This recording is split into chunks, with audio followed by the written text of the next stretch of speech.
Thank you so much guys आपके support के लिए। मैंने जितना सोचा था उससे कहीं ज़्यादा अच्छा रिस्पॉन्स मिला है। अगेन आपके लाइक्स और जेन्युइन कमेंट्स के लिए शुक्रिया।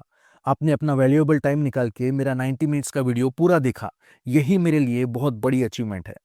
एनीवेज, तो इस वीडियो में हम देखने वाले हैं क्रिस्टोफर नोलन की सारी डायरेक्शन टेक्निक्स। ऐसी टेक्निक्स जो वो फ्रिक्वेंटली अपने सारे मूवीज में यूज करते हैं।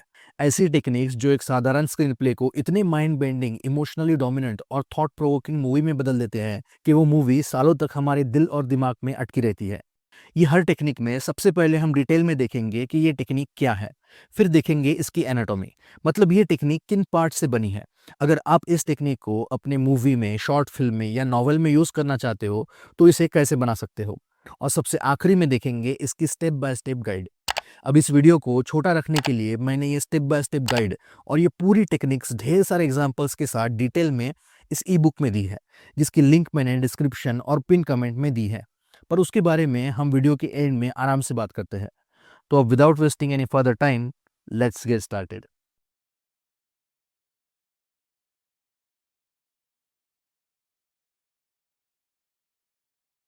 Chapter 1 Nonlinear Storytelling. हमने हजारों मूवीज देखी है जिसमें सबसे पहले कैरेक्टर इंट्रोड्यूस्ड होते हैं, फिर उनके साथ कुछ होता है, वो रिएक्ट करते हैं, स्टोरी बिल्ड होती है, क्लाइमैक्स की तरफ जाती है और आखिर में रिजॉल्व होती है। पहले इवेंट ए होता है जिसके वजह से इवेंट बी होता है, जिसकी वजह से इवेंट सी होता है, एंड सो ऑन। पहले सीन 1 आता है, फिर सीन 2, फिर सीन 3, फिर सीन 4, एंड सो ऑन।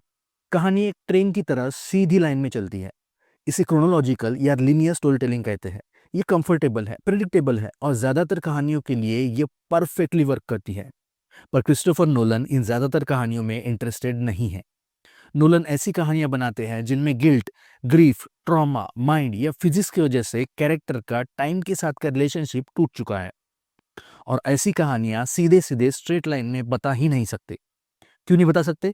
क्योंकि वो कैरेक्टर खुद भी वो इवेंट स्ट्रेट लाइन में एक्सपीरियंस नहीं कर रहा। तो ऐसी कहानियों के लिए नोलन क्या करते हैं? वो टाइमलाइन स्क्रैम्बल कर देते हैं। वो पहले आपको सीन 13 दिखाते हैं, फिर सीन 3, फिर सीन 8, फिर सीन 1। वो पहले आपको कॉन्सिक्वेंसेस दिखाते हैं। जब आप कॉन्सिक्वेंसेस समझ जाते हो और खुद डिमांड करते हो कि ये क्यों हुआ, तब वो आपको कॉज दिखाते हैं। वो मिडल से शुरू करते हैं, आपको कंफ्यूज्ड और अनसर्टेन फील करने पे मजबूर करते हैं। फिर सीन बाय सीन धीरे धीरे जैसे वो कॉन्टेक्स्ट देते जाते हैं वैसे वैसे पिक्चर क्लियर होने लगती है और एक पॉइंट पे पूरी कहानी क्लिक होती है। वो इमोशनल पे ऑफ ही नोलन की signature non linear story telling है। अगर सिंपल सिंपल भाषा में बताया जाए तो लीनियर स्टोरी टेलिंग ये एक 50 पेजेस की बुक पढ़ने जैसा है, जिसमें सबसे पहले आएगा पेज नंबर 1, फिर पेज नंबर 2, फिर पेज नंबर 3, फिर page number 4, and so on. आपको कुछ नहीं करना है, बस पन्ने पलटने हैं और पढ़ते जाना है। पर नॉन लीनियर स्टोरी टेलिंग ये आपको खुले 50 पेजेस देने जैसा है, जिसमें हर पेज पर कहानी का एक हिस्सा है जिसे आपको पढ़ के खुद सीक्वेंस में अरेंज करना है और ये कहानी समझनी है। और क्रिस्टोफर नोलन के हाथ में ये स्टोरी अरेंज करने का काम एक इमोशनल एक्सपीरियंस है। देखो, अब यहाँ एक चीज समझना जरूरी है। बहुत लोगों को लगता है कि फ्लैशबैक ही नॉन लीनियर स्टोरी टेलिंग है। ऐसा नहीं है। देखो, फ्लैशबैक का मतलब होता है कि कहानी में प्रेजेंट में जो सीन शुरू है उसे समझने के लिए जो इन्फॉर्मेशन जरूरी है वो पास्ट में है, इसीलिए पास्ट दिखाया जाता है, फ्लैशबैक दिखाया जाता है। फ्लैशबैक ये सिर्फ इंफॉर्मेशन दिखाने के लिए दिखाया जाता है। फ्लैशबैक ये इंफॉर्मेशनल है, जबकि नॉन लीनियर स्टोरी टेलिंग ये एक्सपीरियंशियल है। मतलब कैरेक्टर क्या फील कर रहा है, क्या एक्सपीरियंस कर रहा है, नोलन वही चीजें नॉन लीनियर स्टोरी स्ट्रक्चर के जरिए ऑडियंस को फील करवाते हैं, एक्सपीरियंस करवाते हैं। फॉर एग्जाम्पल, मेमेंटो मूवी में लिनर्ड का जो कैरेक्टर है उसे शॉर्ट टर्म मेमोरी लॉस की बीमारी है। मतलब हर 5 मिनट बाद वो चीजें भूल जाता है। 5 मिनट पहले क्या हुआ उसे नहीं पता। वो फोटोज देख देख के ये समझने की कोशिश करता है कि वो कहाँ है, क्या कर रहा है और उसके साथ क्या हुआ है। क्रिस्टोफर नोलन का ब्रिलियंस देखो कि उन्होंने स्टोरी का स्ट्रक्चर ही ऐसा रखा है कि ऑडियंस भी नहीं जानती कि 5 मिनट पहले क्या हुआ है। ऑडियंस भी फोटोज देख देख के लिनर्ड के साथ साथ चीजें समझने की कोशिश करती है। ऑडियंस कंफ्यूज्ड है क्योंकि लिनर्ड कंफ्यूज है। ये नॉन लीनियर स्टोरी टेलिंग सिर्फ स्ट्रक्चर नहीं है, ये एक एक्सपीरियंस है। देखो, अगर आप भी अपनी मूवी में, शॉर्ट फिल्म में या नॉवेल में क्रिस्टोफर नोलन की तरह नॉन लीनियर स्टोरी टेलिंग करना चाहते हो तो नोलन की नॉन लीनियर स्टोरी टेलिंग को डायसेक्ट करके डिटेल में सीखना जरूरी है। मैंने जब नोलन की मूवीज बार बार देखी, स्क्रीन प्ले पढ़े, तो मुझे रियलाइज हुआ कि नोलन 6 चीजें यूज करते हैं जो इस नॉन लीनियर स्टोरी स्ट्रक्चर को बांधे रखती है। हम भी ये चीज़ें यूज़ करके नॉन लीनियर स्टोरी लिख सकते हैं। तो सबसे पहले आता है द एंकर। कहानी में एक फिक्स पॉइंट रहता है जिसके इर्द-गिर्द कहानी घूमती रहती है। इस फिक्स पॉइंट को द एंकर कहते हैं। मान लो आपके पास एक खिलौने की ट्रेन है। अगर हम उसके ट्रैक्स को तोड़-मरोड़ के टुकड़े-टुकड़े कर पूरे कमरे में बिखेर देते हैं, तो आपको समझ ही नहीं आएगा कि ट्रैक शुरू कहाँ होता है और खत्म कहाँ होता है। वही अगर हम कमरे के सेंटर में एक लाल रंग का गुब्बारा बांध देते हैं, तो ये गुब्बारा एक रेफरेंस पॉइंट की तरह काम करेगा। जब भी आप इस गुब्बारे को देखोगे तो समझ जाओगे कि गुब्बारे के लेफ्ट में हमने शुरू किया था, गुब्बारे के राइट में एंड है, मैं गुब्बारे के एग्जैक्ट सामने खड़ा हूँ, मतलब मैं सेंटर में हूँ। ये गुब्बारा, ये रेफरेंस पॉइंट, ये ही एंकर है। क्रिस्टोफर नोलन की हर नॉन-लीनियर फिल्म में एटलीस्ट एक एंकर, एक फिक्स पॉइंट इन टाइम होता ही है, जिसके इर्द-गिर्द कहानी घूमती रहती है, जिस पर बार-बार ऑडियंस आकर रुकती है। कभी ये सीन होता है, कभी ये इमेज होती है, कभी ऑब्जेक्ट तो कभी साउंड होता है, जो फिल्म में बार-बार रिपीट होता है। For example the Prestige movie में वाटर टैंक और हैट्स ये द एंकर का बेस्ट एग्जाम्पल है। फिर आता है द रिविल इंजन। फिल्म में एक ही सीन दो बार दिखाया जाता है और दोनों बार उसका मीनिंग कंप्लीटली डिफरेंट होता है। मान लो आप सुबह सुबह नींद से उठते हो और देखते हो कि आपकी माँ रो रही है। ऑब्वियसली वो देखकर आप भी उदास हो जाओगे। पर थोड़ी देर बाद पापा आते हैं और वो बताते हैं कि शादी के वक्त मैंने आपकी माँ से प्रॉमिस किया था कि एक दिन बड़ी सी कार में घुमाऊंगा। आज आपकी माँ का बर्थडे है और मैंने गिफ्ट में कार दी है। अब आपको समझेगा कि माँ दुखी नहीं है, वो रो रही है क्योंकि वो अपनी खुशी, अपने इमोशंस कंट्रोल नहीं कर पा रही। माँ का रोना वही है, आपका देखने का नजरिया चेंज हुआ है क्योंकि अब आपके पास वो इन्फॉर्मेशन है, वो कॉन्टेक्स्ट है जो पहले नहीं था। यही चीज नोलन अपने मूवीज में करते हैं। मूवीज की शुरुआत में एक सीन दिखाया जाता है जिसका हम हमारे हिसाब से मीनिंग निकालते हैं। फिर कैरेक्टर्स अच्छे से समझने के बाद, सिचुएशन समझने के बाद, स्टोरी समझने के बाद, आधे से ज्यादा फिल्म होने के बाद या एंड में वो सीन दोबारा आता है और इस बार उसका मीनिंग कंप्लीटली डिफरेंट होता है क्योंकि अब हमारे पास वो इन्फॉर्मेशन है, वो कॉन्टेक्स्ट है जो पहले नहीं था। फॉर एग्जाम्पल मेमेंटो मूवी का तो ऑलमोस्ट हर सीन रिविल इंजन का काम करता है। पहले हम देखते हैं कि नैटली कितनी अच्छी है और लिनर्ड की हेल्प कर रही है, पर नई इन्फॉर्मेशन और कॉन्टेक्स्ट पता चलने पर समझता है कि वो अपने फायदे के लिए लिनर्ड को बस मैनिपुलेट कर रही है। द प्रेस्टीज मूवी में शुरुआत में हम देखते हैं कि बॉर्डन एंजियर को पानी की टंकी में डूबता हुआ दिखता है। हम सोचते हैं बॉर्डन ही विलन है, पर एंडिंग में जब वो सीन वापस दिखाया जाता है तो हमें समझता है कि एंजियर ने खुद को मारा है ताकि इल्जाम बॉर्डन पे आए। सीन वही है, हमारा देखने का नजरिया चेंज हुआ है। फिर आता है इमोशनल लॉजिक। सबसे पावरफुल सीन तब तक नहीं दिखाया जाता जब तक ऑडियंस उसे समझने के लिए रेडी नहीं होती। अब मान लो बिरयानी आपकी सबसे फेवरेट डिश है, आपको बहुत पसंद है और सुबह सुबह नींद से उठते ही मैं आपके सामने बिरयानी लाकर रख देता हूँ। आपको भूख नहीं है लेकिन फिर भी आप खा ही लोगे। आपको मज़ा भी आएगा, पर शायद उतना मज़ा ना आए। अब वही सोचो कि आपने सुबह से कुछ नहीं खाया, दिन भर काम किया है, बॉस की गालियाँ खाई है, ऊपर से 2 घंटे ट्रैफिक में अटके पड़े थे। आप भूख से मरे जा रहे हो और घर आते ही मैं आपके सामने गरमा-गरम बिरयानी लाकर रख देता हूँ। इस बिरयानी में जो मज़ा आएगा वो उस सुबह-सुबह खाई बिरयानी से 1000 गुना ज़्यादा होगा। ये नॉन लीनियर स्टोरी टेलिंग का कोर प्रिंसिपल है और यही चीज़ नोलन अपने हर नॉन लीनियर फिल्म में करते हैं। वो सबसे पावरफुल सीन तब ही दिखाते हैं जब ऑडियंस उसे समझने के लिए, एक्सपीरियंस करने के लिए इमोशनली रेडी हो। फॉर एग्जाम्पल इंसेप्शन मूवी में हमारा हीरो कॉब हीरोइन मेल के दिमाग में एक आइडिया डालता है कि वो सोई हुई है, अपने बच्चों के पास जाने के लिए उसका नींद से उठना ज़रूरी है और नींद से उठने के लिए उसे सुसाइड करना पड़ेगा। अब नींद से उठने के बाद भी उसके दिमाग में वो आइडिया अटका रहता है, वो सुसाइड करती है। अगर ये सीन मूवी की शुरुआत में आता तो भी हार्ट ब्रेकिंग होता, पर शायद उतना इम्पैक्टफुल नहीं होता। क्यों नहीं होता? क्योंकि शुरुआत में ना हम हीरो को जानते थे ना हीरोइन को। अब जब 2 घंटे हमने हीरो हीरोइन को जानने में बिताए हैं, अब जब हम स्टोरी में इमोशनली इन्वेस्टेड हैं, तो उसका इम्पैक्ट 1000 गुना ज़्यादा रहेगा। फिर आता है द डबल टाइमलाइन। इसमें 2 कहानियाँ साथ-साथ चलती हैं और एक दूसरे को एक्सप्लेन करती जाती है। मान लो आपके पास एक पज़ल है, जिसके सारे टुकड़े 2 अलग-अलग डिब्बों में बंद हैं। पहले डिब्बे में आधे टुकड़े हैं और दूसरे डिब्बे में बाकी आधे टुकड़े। अगर आप दोनों में से सिर्फ किसी एक डब्बे के टुकड़ों से पजल सॉल्व करने की कोशिश करते हो, तो आपको समझ ही नहीं आएगा कि कहाँ क्या लगता है। वही अगर आप दोनों डिब्बों के टुकड़े यूज़ करते हो, तो धीरे-धीरे पजल सॉल्व होने लगता है। नोलन अपनी नॉन लीनियर फ़िल्म में एग्ज़ैक्टली यही करते हैं। नोलन की कई मूवीज़ में 2 सेपरेट टाइमलाइन एक साथ चलती है। एक प्रेजेंट में तो एक पास्ट में, और पूरी मूवी दोनों टाइमलाइन के इंटरकट में दिखाई जाती है। प्रेजेंट टाइमलाइन सवाल पूछती है तो पास्ट टाइमलाइन उनका जवाब देती है। अगर सेपरेटली देखो तो ये दोनों टाइमलाइन अपने आप में अधूरी है, पर एक साथ इंटरकट में देखने पर पूरी कहानी बनती है। फॉर एग्जाम्पल, मेमेंटो मूवी में कलर टाइमलाइन ये प्रेजेंट टाइमलाइन है जो बैकवर्ड्स चलती है, जिसमें हीरो का इन्वेस्टिगेशन दिखाया गया है। जबकि ब्लैक एंड व्हाइट टाइमलाइन ये पास्ट टाइमलाइन है जिसमें थोड़े पहले के इवेंट्स है, जो फॉरवर्ड चलती है, जिसमें हीरो का फोन कॉल दिखाया है। ओपनहाइमर में भी दो टाइमलाइंस है। कलर टाइमलाइन में हीरो की 1920 से 1954 तक की लाइफ दिखाई है, जबकि ब्लैक एंड व्हाइट टाइमलाइन में 1954 की स्ट्रॉस की सेनेट कन्फर्मेशन हियरिंग दिखाई गई है।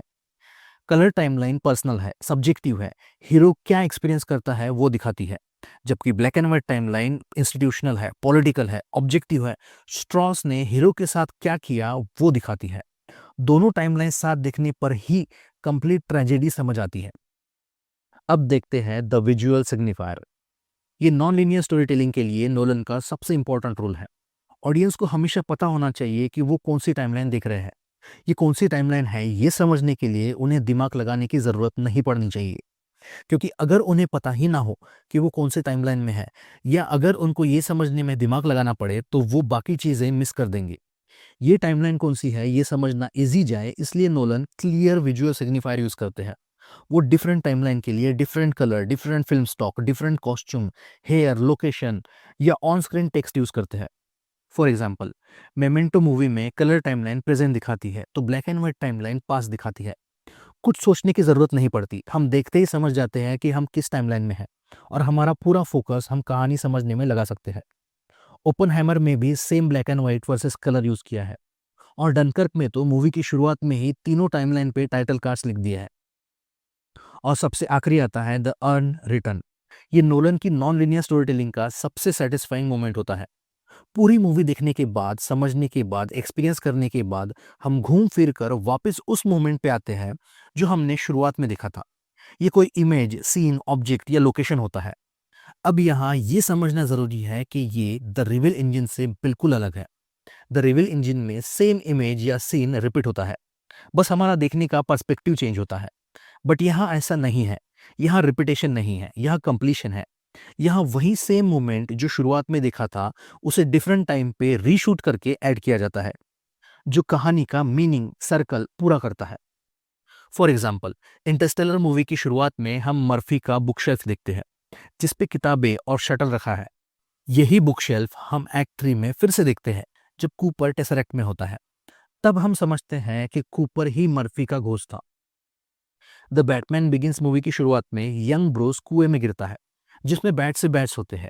ये एक ट्रॉमेटाइजिंग मोमेंट है। ब्रूस के दिमाग में बैट्स के लिए डर बैठ जाता है। पूरी मूवी ब्रूस खुद को ट्रेन करता है, और फाइनली जब वो अपने डर पे काबू कर उसे पर्पस और सिंबल में बदल देता है तो हम फिर वही कुआं दिखते हैं।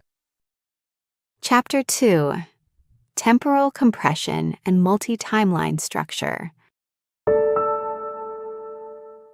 देखो, हमने क्रॉस कटिंग का कंसेप्ट हजारों मूवीज में देखा है कि दो स्टोरी साथ साथ चलती है, पैरेलल चलती है।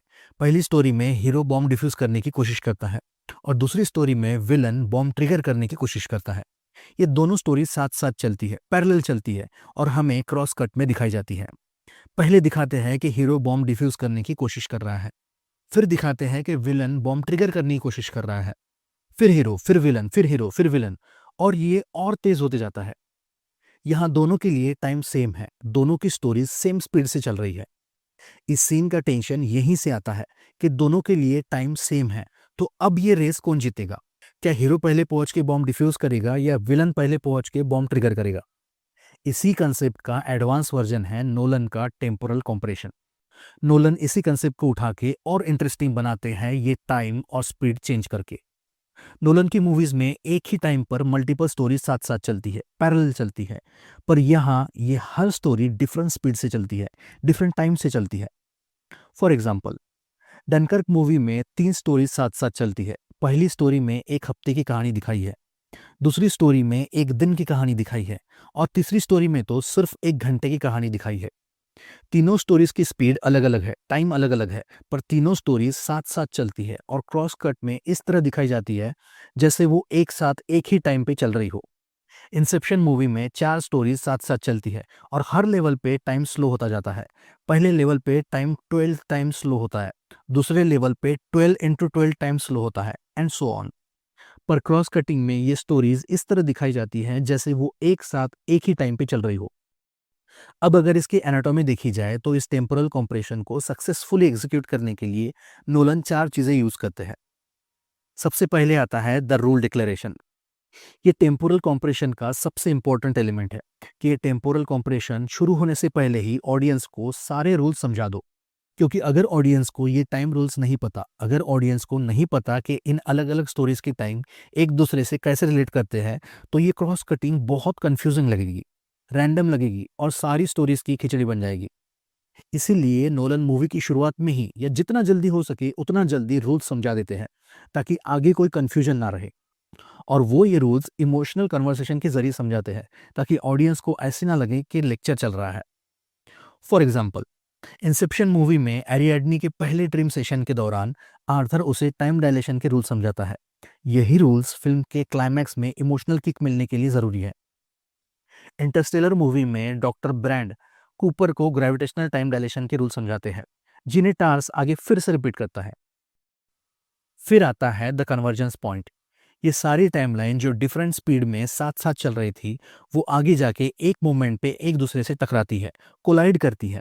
इसी मोमेंट को कन्वर्जेंस पॉइंट कहते हैं। यहाँ सबसे फास्ट टाइमलाइन में जो होता है वो डिसाइड करता है कि सबसे स्लो टाइमलाइन में क्या क्या पॉसिबल है। इन सारी टाइमलाइंस के सारे सीन इस तरह प्रेशर बिल्ड करते हैं कि जब ये टाइमलाइंस एक दूसरे से टकराए तो एक्सट्रीम प्रेशर क्रिएट हो, जब रिजॉल्व हो तो एक साथ रिजॉल्व हो और एक्सट्रीम इमोशनल पे ऑफ मिले। ये कन्वर्जेंस पॉइंट ही मूवी का स्ट्रक्चरल क्लाइमैक्स होता है। फॉर एग्जाम्पल, इंसेप्शन मूवी में वो एक सिंक्रोनाइज ऑडियो किक यूज करते हैं। ये एक ऑडियो सिग्नल होता है जो ड्रीम के सारे लेवल्स में एक साथ बजता है और वार्निंग देता है कि नींद से उठने का टाइम हो गया है। ये किक ही कन्वर्जेंस पॉइंट है। आर्थर की zero gravity corridor fight, snow fortress पे अटैक, फिशर का अपने पिता के साथ का इमोशनल कॉन्फ्रंटेशन और ब्रिज पे गिरती हुई वैन, ये सब मूवी के फाइनल 20 मिनट्स में कन्वर्ज होता है। फिर आता है the sacrificial thread. Temporal compression में एक टाइमलाइन होती है जिसके पास सबसे कम टाइम होता है, जिसकी वजह से उसमें सबसे ज्यादा टाइम प्रेशर रहता है। इसी टाइमलाइन को सैक्रिफिशियल थ्रेड कहते हैं। इसमें स्टोरी इतनी फास्ट चलती है कि ऑडियंस को डर लगता है कि कहीं कन्वर्जेंस तक पहुंचने से पहले इस स्टोरी का टाइम खत्म ना हो जाए। ये टाइमलाइन सबसे ज्यादा हीरोइक होती है क्योंकि इसमें कैरेक्टर एक्सट्रीम प्रेशर में ऑपरेट करते हैं और ऐसी कंडीशन में लड़ते हैं जहां टाइम ही सबसे बड़ा दुश्मन है। इस टाइमलाइन का टेंशन ये नहीं रहता कि मिशन सक्सेसफुल होगा या नहीं, बल्कि टेंशन ये होता है कि मायने रहने तक ये टाइमलाइन सर्वाइव करेगी भी या नहीं। फॉर एग्जाम्पल, डनकर्क मूवी में स्पिटफायर की स्टोरी सैक्रिफिशियल थ्रेड है। जब ये स्टोरी स्टार्ट होती है तो 1 घंटे का फ्यूल होता है। उस पायलट को इस फ्यूल में कवर फायर भी देना है और वापस बेस पर भी लौटना है। जब फ्यूल गेज डैमेज हो जाता है तो वो फ्यूल ट्रैक नहीं कर पाता। उसे पता है उसके पास वापस जाने का फ्यूल नहीं है। यहीं पे उसका सेक्रीफाइस एग्जिस्टेंशियल बन जाता है। वो मैदान में डट के कवर फायर देता है। जब फ्यूल खत्म होता है तो वो साइलेंटली ग्लाइड करके बीच पे उतरता है और जमीन पर से कवर फायर देता है, तब तक जब तक वो कैप्चर नहीं होता। और ये सैक्रिफिशियल थ्रेड अपनी कीमत अदा करता है।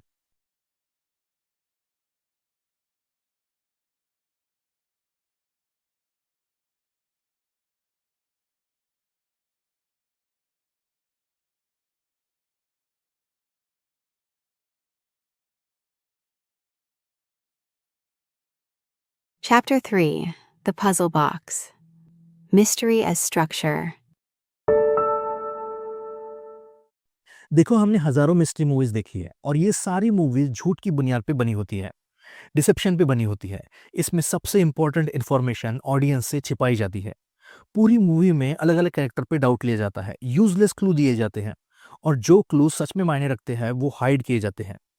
दो कैरेक्टर्स को बात करते हुए दिखाया जाता है और जब वो सबसे इंपॉर्टेंट चीजें बताने वाले होते हैं तभी सीन कट किया जाता है। और फिर आखिरी में आता है सरप्राइज। टडा! खूनी वो आदमी है जो मूवी में था ही नहीं। फिर दिखाते हैं फ्लैशबैक, वो कॉन्वर्सेशन जो ऑडियंस को कभी दिखाया ही नहीं, वो क्लूज दिखाते हैं जो हमसे छिपाए गए थे। इससे हमें सरप्राइज तो मिलता है, बट ऐसा भी लगता है जैसे इन्होंने धोखा दिया हो। ज्यादातर मूवीज में यही चीप ट्विस्ट यूज किया जाता है, पर नोलन की मिस्ट्रीज अलग होती है।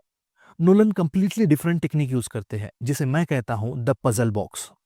पजल बॉक्स ये ऐसी टेक्निक है जिसमें ऑडियंस को मिस्ट्री समझने के लिए जो जो चीजें जरूरी है वो सारी चीजें पहले सीन से ही उनके सामने रखी जाती है, बट टुकड़ों टुकड़ों में।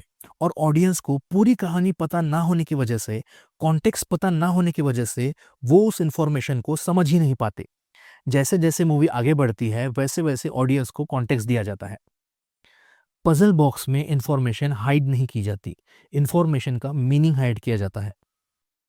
मान लो कोई आपके सामने वो सारे पार्ट्स ला के रख देता है जो एक मिस्ट्री मशीन क्रिएट करने के लिए जरूरी है। आपके पास सारे पार्ट्स हैं, पर जब तक आपको ये नहीं पता चलता कि ये मिस्ट्री मशीन क्या है या कौन सा पार्ट क्या काम करता है और कहाँ फिट होता है, तब तक आप वो पार्ट्स असेंबल ही नहीं कर पाओगे। ये एग्जैक्टली सेम नोलन अपनी मूवीज में करते हैं। वो पहले सीन से ही सारी इंफॉर्मेशन आपके सामने रख देते हैं, बस हम उसका मीनिंग नहीं समझ पाते। For example, the Prestige movie में सबसे पहले सीन में प्रेस्टीज का मीनिंग समझाया गया है और एक बर्ड की मैजिक ट्रिक दिखाई गई है। इस मूवी का सबसे बड़ा ट्विस्ट, सबसे बड़ा सीक्रेट मूवी के सबसे पहले सीन में एक्सप्लेन किया गया है, बस हम उसे समझ नहीं पाए। और ये ट्रिक फिर से एक्सप्लेन की जाती है जब एक छोटे बच्चे को दिखाते हैं, फिर भी हम समझ नहीं पाते। अगर नोलन की मूवीज डिटेल में स्टडी करें तो रियलाइज होता है कि नोलन इस पजल बॉक्स को क्रिएट करने के लिए 5 चीजें यूज करते हैं। सबसे पहला, द विजिबल क्लू। जैसे मैंने अभी बताया, सारे क्लूज पहले सीन से ही ऑडियंस के सामने रखे जाते हैं। इंफॉर्मेशन हाइड नहीं की जाती, इंफॉर्मेशन का मीनिंग हाइड किया जाता है। फिर आता है द फॉल्स रीडिंग। ये पजल बॉक्स टेक्निक की सबसे इंपॉर्टेंट रिक्वायरमेंट है कि ऑडियंस ने इंफॉर्मेशन का मीनिंग तो समझना ही नहीं चाहिए, ऊपर से उस इंफॉर्मेशन का कॉन्फिडेंटली गलत मीनिंग निकालना चाहिए। ये फॉल्स रीडिंग फेल्यूर नहीं है, ये इंटेंडेड रिस्पॉन्स है। फाइनल रिविलेशन का इम्पैक्ट और ज्यादा पड़ता है जब ऑडियंस क्लू का कॉन्फिडेंटली गलत मीनिंग निकालते हैं। For example, the following movie में हम कॉन्फिडेंटली गलत मीनिंग निकालते हैं। हमें लगता है कि कॉप चार्मिंग है, चोर है, पर हमारे हीरो का जेन्युइनली अच्छा दोस्त है। आखिर में पता चलता है कि कॉब हमारे हीरो को पहले सीन से ही मैनिपुलेट कर रहा था। फिर आता है the structural reveal. Most movies में चीप ट्विस्ट यूज होता है जिसके एंड में आता है फाइनल रिवील, सरप्राइज। टडा! स्टोरी रुक जाती है, कोई एक कैरेक्टर एक्सप्लेन करता है कि एक्चुअली क्या हुआ है, या फ्लैशबैक दिखाते हैं कि हमने ऑडियंस से क्या क्या छिपाया था। नोलन की मूवीज में रिविलेशन के लिए स्टोरी रुकती नहीं है, और ना ही इस रिवील के लिए कोई एक्सप्लेनेशन दिया जाता है, ना ही कोई फ्लैशबैक दिखाया जाता है। नोलन की मूवीज में ये रिविलेशन तब आता है जब स्टोरी में ऑडियंस की पोजीशन शिफ्ट होती है, और ये रिवील स्टोरी के स्ट्रक्चर के जरिए आता है। फॉर एग्जाम्पल, मेमेंटो मूवी का ट्विस्ट है, रिवील है कि हमारे हीरो ने अपनी लाइफ को पर्पस देने के लिए और अपने बीवी के मौत के गिल्ट से बचने के लिए ये फॉल्स मिशन क्रिएट किया है। इस रिवील के लिए कहानी रुकती नहीं है, और इस रिवील के लिए कोई एक्सप्लेनेशन या फ्लैशबैक भी नहीं दिखाया जाता। ये रिवील आता है मूवी के क्रोनोलॉजिकल स्ट्रक्चर से, हेयर पिन बेंड स्ट्रक्चर से। हम रिवील समझते हैं क्योंकि मूवी के एंड में हम कहानी की शुरुआत पे पहुंचते हैं, जब हीरो ने ये फॉल्स मिशन शुरू किया था। हम रिवील को समझते हैं क्योंकि स्टोरी का स्ट्रक्चर कंप्लीट होता है। फिर आता है द रेट्रोएक्टिव रिफ्रेम। नोलन की मूवीज में मिस्ट्री समझने के लिए ऑडियंस को जो जो इन्फॉर्मेशन जरूरी है, वो सारी इन्फॉर्मेशन पहले सीन से ही वो ऑडियंस के सामने रख देते हैं। पर वो ये इन्फॉर्मेशन और इससे रिलेटेड हर सीन कुछ इस तरह डिजाइन करते हैं कि जब फाइनल रिवील होता है तो इन सारे सीन्स का मीनिंग फंडामेंटली चेंज होता है। इस रिवील के बाद जब ऑडियंस को चीजें क्लिक होती है तो अटमोस्ट सेटिस्फेक्शन मिलता है, और मूवी की रीवॉच वैल्यू बढ़ जाती है, क्योंकि अब इस रिवील को ध्यान में रख के ऑडियंस जब दोबारा से ये मूवी देखेगी तो ये कंप्लीटली डिफरेंट मूवी दिखने जैसा होगा। For example, the Prestige movie में बॉर्डन के सीन्स थोड़े इनकंसिस्टेंट लगते हैं। उसका बिहेवियर अजीब लगता है, कभी वो अपनी बीवी से बहुत प्यार करता है तो कभी उससे ढंग से बात भी नहीं करता, कभी शांत स्वभाव का लगता है तो कभी एरोगेंट लगता है। जब फाइनल रिवील में पता चलता है कि ये दो जुड़वा भाई हैं जो आड़ी पाड़ी से बॉर्डन की जिंदगी जी रहे हैं, तब जिन भी सीन में बॉर्डन है उनका मीनिंग फंडामेंटली चेंज होता है। और सबसे आखिरी में आता है ऑनेस्ट मिसडायरेक्शन। देखो, इंग्लिश में ऐसा कहते हैं कि our eyes can't see what mind doesn't know. हमारी आंखें वो चीजें देख ही नहीं पाती जो हमारे दिमाग को पता ना हो। मान लो आप किसी अनजान सिटी में घूमने जाते हो, आप टूरिस्ट हो, आप सुबह अपनी रूम से निकलते हो और दिन भर पूरी सिटी में घूमते हो। आपके आसपास से सैकड़ों कार जाती है, सैकड़ों लोग जाते हैं। पूरी सिटी घूमने के बाद आप थक हार के एक रेस्टोरेंट में खाना खाने बैठते हो और मैं वहां आकर आपसे पूछता हूँ, बताओ आपने आज दिन भर में कितनी व्हाइट गाड़ियां देखी? आपकी आंखों के सामने से लिटरली सैकड़ों व्हाइट गाड़ियां गई होगी, पर आपने नोटिस ही नहीं की। क्यों नहीं की? क्योंकि हमारे लिए वो इंपॉर्टेंट नहीं थी। हमारा फोकस कहीं और था, हमारा दिमाग किसी और चीज में बिजी था। यही अगर मैं सुबह आपके सिटी जाने से पहले बोलूं कि आज आपको व्हाइट रंग की गाड़ियां काउंट करनी है, हर एक गाड़ी काउंट करने पे मैं आपको 100 रुपए दूंगा। अब अब आपके आंखों से एक भी व्हाइट गाड़ी मिस नहीं होगी। क्यों? क्योंकि अब हमारे दिमाग को पता है कि कहाँ फोकस करना है। ये ह्यूमन टेंडेंसी है। हमारा अटेंशन बहुत सिलेक्टिव है। हम सिर्फ वो चीजें नोटिस करते हैं जो स्पेशल है, फोकस में है, जिस पे एम्फेसिस है, जो बाकी चीजों से डिफरेंट है, जो रिमार्क्ड है। हमारा ध्यान उन चीजों पे जाता ही नहीं जो कॉमन है, फोकस में नहीं है, जिन पे एम्फेसिस नहीं है, जो बैकग्राउंड में है। और नोलन इसी ह्यूमन टेंडेंसी का फायदा उठाते हैं मिसडायरेक्शन के लिए। हमारा ध्यान हटाने के लिए वो झूठ नहीं बोलते, वो चीजें नहीं छुपाते, वो सारी इंफॉर्मेशन हमारे सामने रखते हैं। बस उस पर फोकस नहीं करते, उस पर एम्फेसिस नहीं करते। हम उसे कॉमन, साधारण या अनइम्पोर्टेंट समझ के उस पर ध्यान नहीं देते। और सेम टाइम पे वो ऐसी चीज पे एम्फेसिस करते हैं जिसका हम ऑडियंस डेफिनेटली गलत मतलब निकालेंगे। फॉर एग्जाम्पल, मेमेंटो मूवी में नोलन एम्फेसिस देते हैं टेडी के शेडी, स्वार्थी बिहेवियर पर, जिसके वजह से हीरो उस पर बिलीव नहीं करता। हम भी उस पर बिलीव नहीं करते, जबकि वो पहले सीन से जॉनी जी के साथ क्या हुआ इसके बारे में सच बताता रहता है। पर हम ऑडियंस उसके स्वार्थी शेडी बिहेवियर पर फोकस करते हैं, वो क्या बता रहा है उस पे नहीं। फॉलोइंग मूवी में कॉप झूठ नहीं बोलता, वो जो भी बताता है वो टेक्निकली एक्यूरेट है। पर वो जिस तरह से चीजें बताता है या बताना अवॉइड करता है, उसी में उसके इंटेंशन समझते हैं। पर इस चीज पर ध्यान देने की जगह हम कॉप को हीरो का फ्रेंड समझ बैठते हैं और उस पर ट्रस्ट करते हैं।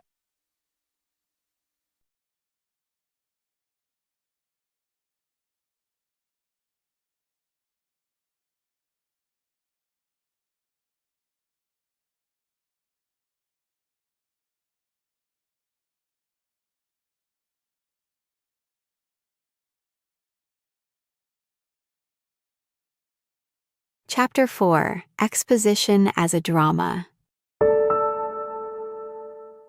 जब से फिल्में बननी शुरू हुई है, तब से स्क्रीन पे राइटिंग और स्टोरी टेलिंग का सबसे बड़ा प्रॉब्लम है एक्सपोजिशन। एक्सपोजिशन का मतलब होता है इंफॉर्मेशन, और यही सबसे बड़ा सवाल होता है कि एक्सपोजिशन कैसे डिलीवर किया जाए। कहानी समझने के लिए ऑडियंस को जो रूल्स और इंफॉर्मेशन जानना जरूरी है, वो कैसे दी जाए। अब ज्यादातर मूवीज में ये एक्सपोजिशन डायलॉग के जरिए, कॉन्वर्सेशन के जरिए दिया जाता है। मूवीज में सीन डाल देते हैं जिसमें एक कैरेक्टर किसी दूसरे कैरेक्टर को चीजें एक्सप्लेन करता है। अब इससे दो प्रॉब्लम्स होते हैं। पहला, ये एक्सपोजिशन, ये एक्सप्लेनेशन लेक्चर की तरह लगने लगता है। ऑडियंस थिएटर में आती है एंटरटेनमेंट के लिए, इमोशंस एक्सपीरियंस करने के लिए, ड्रामा देखने के लिए, ना कि लेक्चर सुनने के लिए। तो इस एक्सपोजिशन में ऑडियंस की मेंटल स्टेट ड्रामा स्टेट से हट के इंफॉर्मेशन स्टेट में जाती है, जिससे ऑडियंस की इमोशनल एंगेजमेंट टूटने लगती है। और दूसरा प्रॉब्लम ये होता है कि जब एक कैरेक्टर दूसरे कैरेक्टर को एक्सप्लेन करता है, तो कहानी रुक जाती है। अब ये एक्सपोजिशन कितना भी इंटरेस्टिंग क्यों ना हो, 1-2 मिनट में ऑडियंस बोर होने लगती है और चाहती है कि जल्दी से ये खत्म हो और कहानी फिर से शुरू हो। ये तो बात हुई छोटे मोटे एक्सपोजिशन की, पर नोलन की मूवीज तो एक्सपोजिशन से भरी पड़ी होती है। सोचो, ऐसी ऑडियंस जिनको ड्रीम्स के बारे में कुछ नहीं पता, उनको ड्रीम्स कैसे वर्क करते हैं वो समझाना, ड्रीम्स के रूल समझाना, टाइम डायलेशन समझाना, ये कितना कॉम्प्लेक्स है। अगर इस एक्सपोजिशन के लिए कन्वेंशनल मेथड यूज करे तो ऑडियंस थिएटर से उठ के चली जाएगी, और अगर ये एक्सपोजिशन ना दे तो उनको कहानी समझ ही नहीं आएगी। तो इस प्रॉब्लम पे नोलन ने दो एलिगेंट सॉल्यूशन निकाले हैं। पहला, एक्सपोजिशन एज ए ड्रामा, जिसे हम इस चैप्टर में देखने वाले हैं, और दूसरा, डिस्ट्रीब्यूटेड ब्रीफिंग, जिसे हम नेक्स्ट चैप्टर में देखेंगे। अब एक्सपोजिशन एज ए ड्रामा ये टेक्निक क्या है, ये समझने के लिए मैं आपको एक सिंपल एग्जांपल देता हूँ। मान लो आपके पापा ऑफिस से आते हैं और आपको खेलता हुआ देख के चिढ़ जाते हैं और आपको डांट कर पढ़ने बिठा देते हैं। आपका मन ना होते हुए भी आप किताब खोल के पढ़ने लगते हो। अब आप एक ही चैप्टर 3-3, 4-4 बार पढ़ते हो, फिर भी वो आपको समझ नहीं आता। क्यों नहीं आता? क्योंकि फिलहाल उसमें आपका मन है ही नहीं। आपको जबरदस्ती पढ़ने बिठाया गया है। पर यही अगर 10 मिनट बाद आपकी फाइनल एग्जाम हो और आप किताब खोल के पढ़ना शुरू कर दो, तो अभी अगर आप एक नज़र भी फिरा दो, तो उस पेज पे लिखा सब कुछ आपके दिमाग में छप जाएगा। सारे कंसेप्ट एक लुक में समझ जाएँगे, क्योंकि अभी आर या पार वाली सिचुएशन है। आप अंडर प्रेशर हो, आपको पता है कि अगर अभी नहीं समझा, तो फेल हो जाओगे। यही चीज़ें नोलन अपनी मूवीज़ में करते हैं। ये जो ह्यूमन टेंडेंसी है कि अंडर प्रेशर हम चीज़ें जल्दी समझ जाते हैं, जल्दी सीख लेते हैं, इसी का नोलन फ़ायदा उठाते हैं। वो अपनी मूवीज़ में एक्सट्रीम प्रेशर या एक्सट्रीम ड्रामा वाली सिचुएशन क्रिएट करते हैं और उसके बीचों-बीच एक्सपोज़िशन दे देते हैं। ऐसे में ऑडियंस कॉम्प्लेक्स एक्सपोज़िशन भी ईज़िली समझ जाती है। नोलन की मूवीज़ में कोई सीन ऐसा नहीं होता जिसका सोल पर्पस एक्सपोज़िशन देना हो। अगर कोई सीन एक्सपोज़िशन देता है, तो वो साइमल्टेनियसली कुछ और भी करता रहता है और ये कुछ और हमेशा अर्जेंट होता है, इमरजेंसी क्रिएट करता है। कभी किसी कैरेक्टर पे अटैक होता है, तो कभी रिलेशनशिप क्राइसिस होते हैं, तो कभी कोई मॉरल डिसीजन लेना होता है, तो कभी under time pressure team assemble करनी होती है। नोलन इमरजेंसी और ड्रामा क्रिएट करके ऑडियंस का अटेंशन कैप्चर करते हैं और उस कैप्चर्ड अटेंशन में एक्सपोज़िशन इंजेक्ट कर देते हैं। ऑडियंस एक्सपोजिशन एक्सेप्ट कर लेती है, इसलिए नहीं क्योंकि उन पे ज़बरदस्ती थोपा गया है, बल्कि इसलिए क्योंकि वो अब ज़रूरी है। अब देखते हैं इसकी एनाटॉमी। तो सबसे पहले आता है द अर्जेंट कंटेनर। जैसा मैंने अभी बताया, नोलन के सीन में जब भी एक्सपोजिशन आता है, तो वो सीन साइमल्टेनियसली कुछ और भी करता रहता है। ऐसा समझो ये एक्सपोजिशन एक कार्गो है, जिसे ट्रांसपोर्ट किया जा रहा है ऐसे सीन में जिसका इंजन है डेंजर, कॉन्फ्लिक्ट, रिविलेशन या decision. For example, Inception movie में कॉब एरिएडनी के फर्स्ट ड्रीम एक्सपीरियंस के लिए एक्टिवली ड्रीम कंस्ट्रक्ट करता है। इस सीन में डिस्कवरी, वंडर और कॉब के साइकोलॉजिकल क्राइसिस के बीच ड्रीम आर्किटेक्चर के रूल्स बताए जाते हैं। फिर आता है the caring first. Nolan exposition तब तक नहीं देते जब तक ऑडियंस कहानी में इमोशनली इन्वॉल्व नहीं होती, क्योंकि अगर वो इमोशनली इन्वेस्टेड नहीं है, तो इन रूल्स का कहानी पे क्या इफेक्ट होता है, इससे उन्हें फर्क ही नहीं पड़ेगा। इसलिए नोलन पहले ऑडियंस को कैरेक्टर्स में, उनके रिलेशनशिप में इमोशनली इन्वेस्ट होने देते हैं। कहानी में क्या दांव पे लगा है ये क्लियरली समझा देते हैं।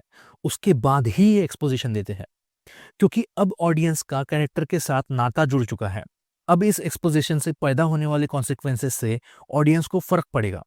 फॉर एग्जाम्पल, इंटरस्टेलर मूवी में नोलन पहले ऑडियंस को कूपर और मर्फी के साथ के रिलेशनशिप में इन्वॉल्व होने देते हैं, कहानी के स्टेक्स क्लियरली समझा देते हैं और उसके बाद ही ग्रेविटेशनल टाइम डायलेशन के रूल समझाते हैं। और अब ऑडियंस इन रूल्स की वजह से क्रिएट होने वाले कॉन्सिक्वेंसेस और कूपर और मर्फी के रिलेशनशिप पे पड़ने वाला इफेक्ट फील कर सकती है। सबसे आखिरी में आता है द डेमोन्स्ट्रेशन ओवर स्टेटमेंट। अगर कोई एक्सपोजिशन, कोई रूल आप वर्बली एक्सप्लेन करते हो, तो ऑडियंस में उसके लिए इंटेलेक्चुअल अंडरस्टैंडिंग क्रिएट होती है। मतलब ऑडियंस उसे किसी फॉर्मूला की तरह याद रखते हैं और फिल्म के थर्ड एक्ट तक भूल भी जाते हैं। पर वही रूल अगर डेमोन्स्ट्रेट करके दिखाया जाए, तो ऑडियंस में एक्सपीरियंशियल अंडरस्टैंडिंग क्रिएट होती है। मतलब ऑडियंस उसे खुद भी एक्सपीरियंस करते हैं और एक्सपीरियंस की हुई बातें यूजुअली लॉन्ग टर्म तक याद रहती है। इसीलिए नोलन जब भी प्रैक्टिकली पॉसिबल होता है, तब रूल डेमोन्स्ट्रेट करके दिखाते हैं। फॉर एग्जाम्पल, इंसेप्शन मूवी में एक रूल है कि ड्रीमर अपने सबकॉन्शियस के प्रोजेक्शन से ड्रीम वर्ल्ड को पॉपुलेट करता है और अगर कोई बाहर का ड्रीम के साथ छेड़छाड़ करे, तो ये प्रोजेक्शंस उस पे अटैक करते हैं। इस रूल को वर्बली एक्सप्लेन करने की जगह एक्चुअली होते हुए दिखाया है। जब एरिएडनी ड्रीम में हद से ज्यादा चेंजेस करती है, तो कॉप का सबकॉन्शियस उस पे अटैक करता है।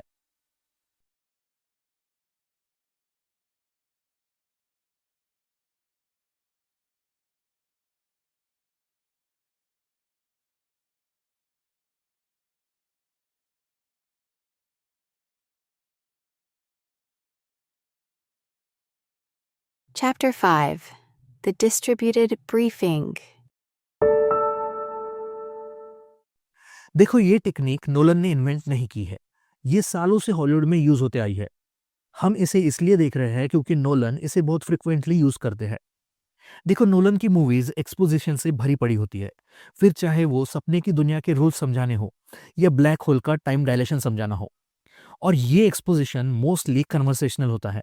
मतलब एक कैरेक्टर दूसरे कैरेक्टर को चीजें एक्सप्लेन करता है और इन दोनों की कन्वर्सेशन से ही ऑडियंस को एक्सपोजिशन दिया जाता है। पर फिर ये एक्सपोजिशन लेक्चर जैसा लगने लगता है और ऑडियंस बोर होने लगती है, उनका अटेंशन शिफ्ट होने लगता है। क्यों? इसके पीछे एक साइंटिफिक रीजन है। मैं आपको समझाता हूँ। मान लो आप एक 15 मिनट का यूट्यूब वीडियो देख रहे हो। इस वीडियो में एक आदमी एक रूम में बैठे-बैठे आपको कुछ सिखा रहा है। 15 मिनट तक यही चलता है। एक रूम, एक चेहरा, एक ही वॉइस और कुछ नहीं। जब हमारे दिमाग को एक ही स्टिमुलस काफ़ी देर तक मिलता है, एक ही रूम, एक ही फेस, एक ही वॉइस, तो हमारे दिमाग में न्यूरॉन की फायरिंग फ्रीक्वेंसी कम हो जाती है। हमारे दिमाग में न्यूरल रिस्पॉन्स स्लो हो जाता है। ये सेंसरी न्यूरॉन की बेसिक प्रॉपर्टी है कि अगर स्टिमुलस चेंज होना बंद हो जाए, तो उसके लिए न्यूरल रिस्पॉन्स भी बंद हो जाता है और हमारा अटेंशन ड्रिफ्ट होने लगता है। इसे हैबिचुएशन कहते हैं। ये ना हो इसलिए यूट्यूबर्स क्या करते हैं, वो 2-3 कैमरा से अलग-अलग एंगल से शूट करते हैं। हम वीडियो में देखते हैं कि हर थोड़ी देर बाद एंगल चेंज होता है या स्टॉक इमेज या स्टॉक वीडियो आ जाता है। ये स्क्रीन पे जैसे ही चेंज आता है, हमारा स्टिमुलस चेंज हो जाता है, हमारा अटेंशन रीसेट होता है, हमारे न्यूरॉन फिर से हाई स्पीड से फायर करना शुरू करते हैं। इसे ओरिएंटिंग रिफ्लेक्स या ओरिएंटिंग रिस्पॉन्स भी कहा जाता है। जितना फ्रीक्वेंटली ये स्टिमुलस चेंज होगा, हमारा अटेंशन रीसेट होगा, उतना ही ज़्यादा हम उस पे अटेंशन देंगे। इसीलिए इंस्टाग्राम इतना एडिक्टिव लगता है। डिस्ट्रीब्यूटेड ब्रीफिंग में यही कंसेप्ट यूज़ किया जाता है। मान लो एक 3 मिनट का सीन है।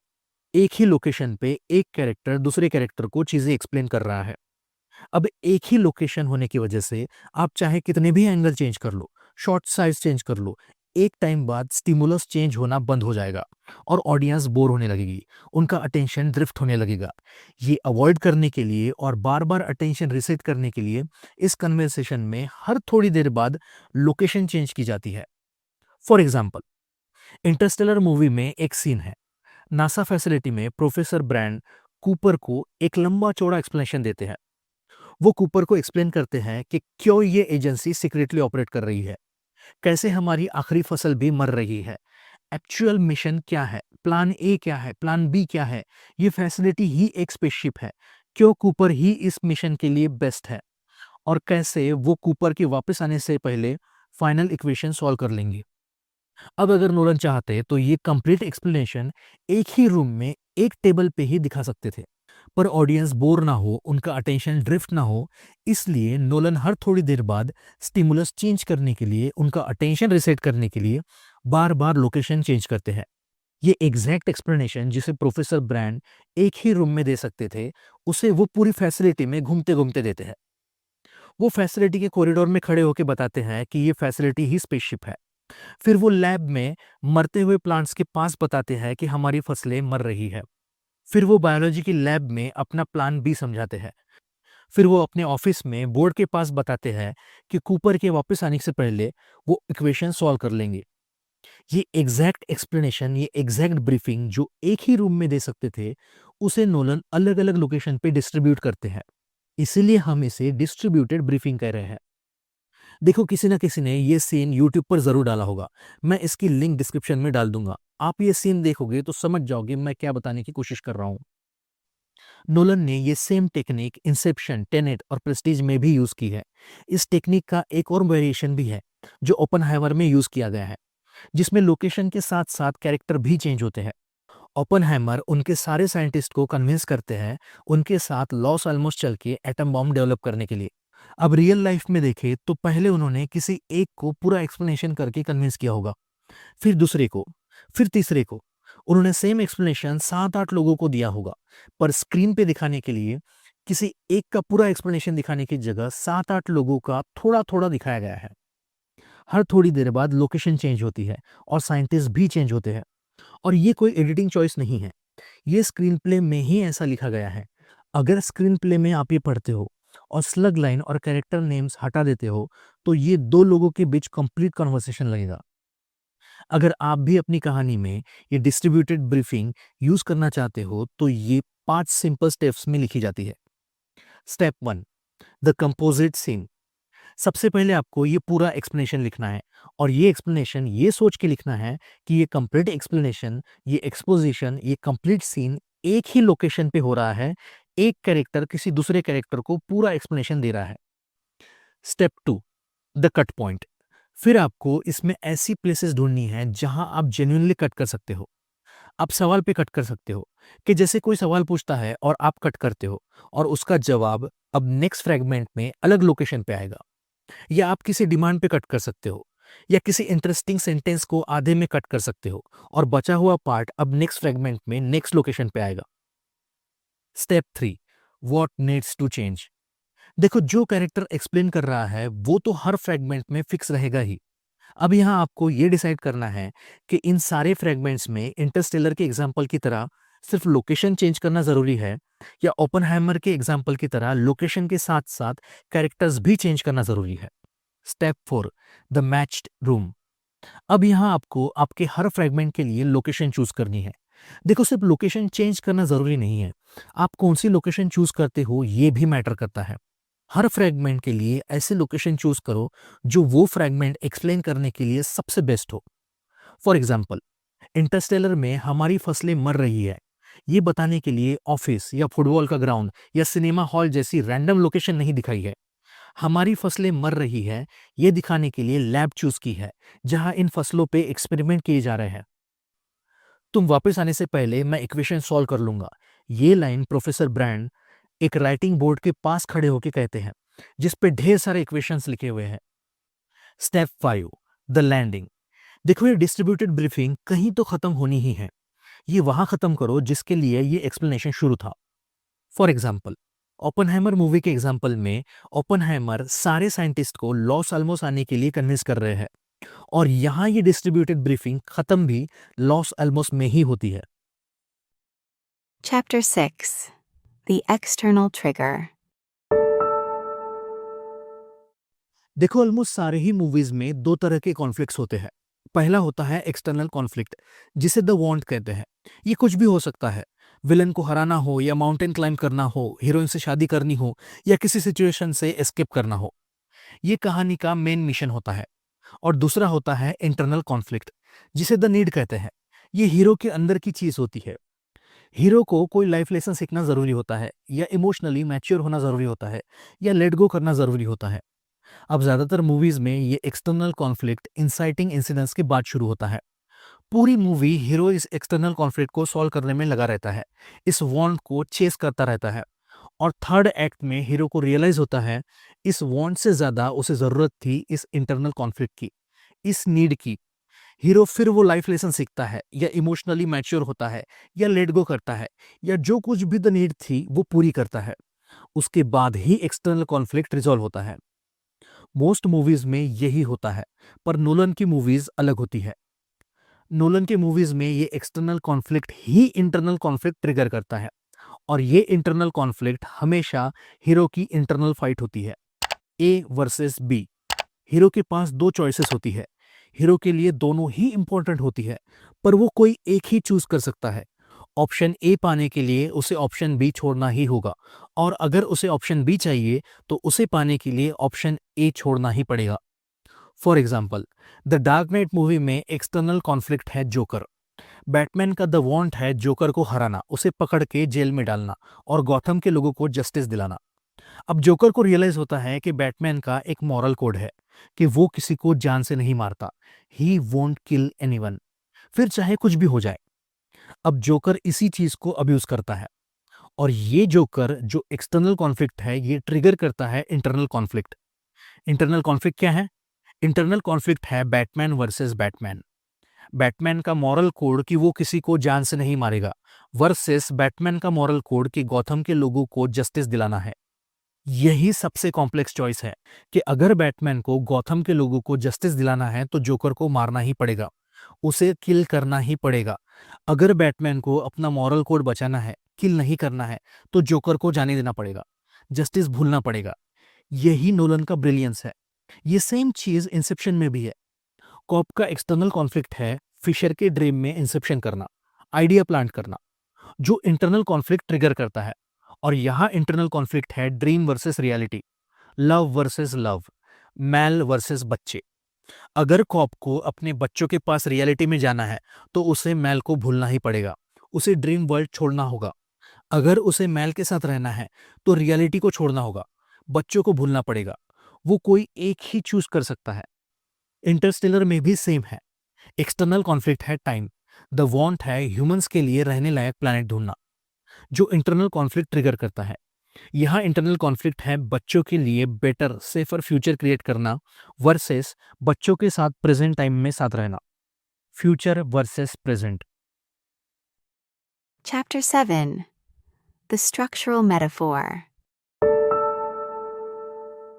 देखो, जब राइटर्स कहानी लिखते हैं तो सबसे पहले वो आइडियाज एक्सप्लोर करते हैं, फिर उसके लिए सिनॉप्सिस लिखते हैं, फिर ट्रीटमेंट लिखते हैं, फिर कैरेक्टर्स डेवलप करते हैं, फिर सब प्लॉट लिखते हैं, फिर बीट आउटलाइन लिखते हैं, फिर स्टेप आउटलाइन लिखते हैं, और फिर इस सब के बाद इस कहानी के लिए स्ट्रक्चर डिसाइड करते हैं कि कौन सा स्ट्रक्चर इस कहानी के लिए सही रहेगा, कौन से स्ट्रक्चर में ये कहानी ज़्यादा इम्पैक्ट क्रिएट करेगी. ज़्यादातर कहानियों के लिए ये राइटिंग प्रोसेस परफेक्टली वर्क करती है, पर मेमेंटो, प्रेस्टीज, इंसेप्शन, टेनेट जैसी एक्सट्रीमली कॉम्प्लेक्स कहानियों के लिए जब ये सिंपल प्रोसेस यूज होती है तो कुछ बेसिक प्रॉब्लम्स क्रिएट होते हैं. सबसे पहला तो ये स्टोरी स्ट्रक्चर एक डिब्बे की तरह काम करता है जिसमें कहानी रख के डिलीवर की जाती है. ये स्ट्रक्चर बस एक डिलीवरी मैकेनिज्म की तरह काम करता है. और दूसरा, एक्चुअल सीन्स लिखते वक्त राइटर को रियलाइज होता है कि ये स्ट्रक्चर लूज है, या सीन्स गलत ऑर्डर में अरेंज्ड है, या सीन्स एक दूसरे से ठीक से कनेक्ट नहीं हो रहे, या ये सीन्स पैराडॉक्स क्रिएट करते हैं, या टाइमलाइंस एंटेंगल्ड हो जाती है. ये सारे प्रॉब्लम्स ना आए इसलिए नोलन एक टेक्निक यूज करते हैं जिसे मैं स्ट्रक्चरल मेटाफर कहता हूँ. नोलन कहानी का एक भी वर्ड पेपर पे लिखने से पहले उस कहानी के लिए एक एब्स्ट्रैक्ट प्रिंसिपल सिलेक्ट करते हैं. ये प्रिंसिपल कुछ भी हो सकता है.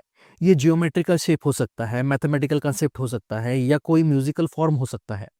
ये प्रिंसिपल चाहे कुछ भी हो, ये एक्चुअली पेपर पे ड्रॉ करने जैसा होता है कि जिसे एक नज़र में देख के ही समझा जाए.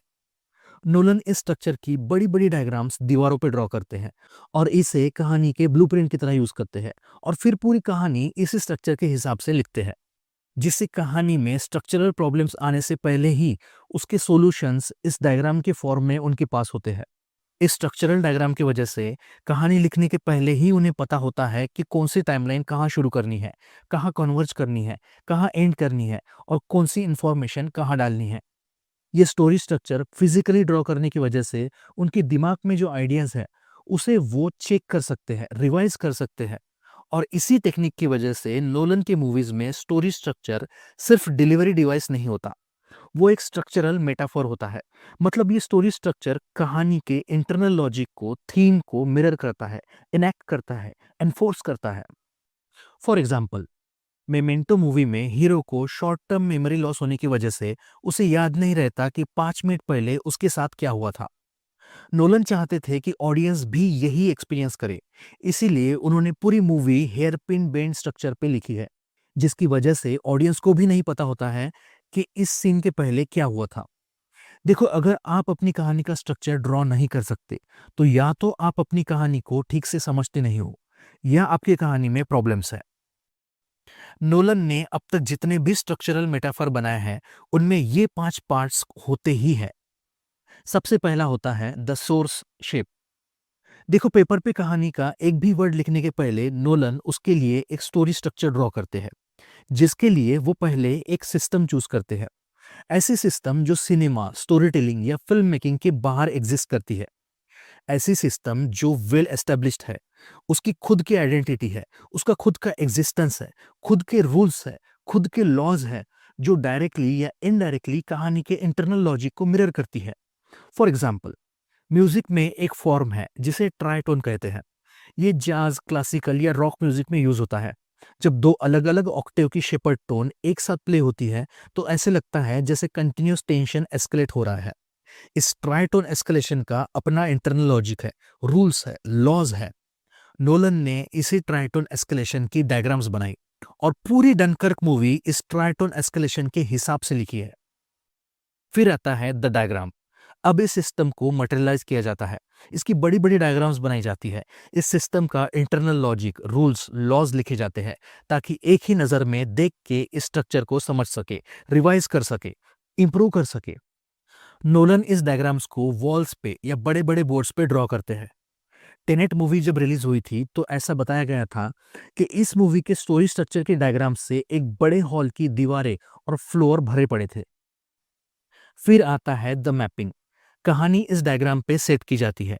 इस डायग्राम के कंपोनेंट पे कहानी के इवेंट्स, बीट्स, स्टेप्स मैप किए जाते हैं. कि ये डायलॉग ये लाइन है, ये टाइमलाइन ये लेयर है, ये इवेंट ये कन्वर्जेंस है। इसकी वजह से कहानी के प्रॉब्लम्स ढूंढ के फिक्स करना इजी होता है। कहानी लिखने से पहले ही आपको पता चल जाता है कि कहानी में क्या प्रॉब्लम आने वाले हैं।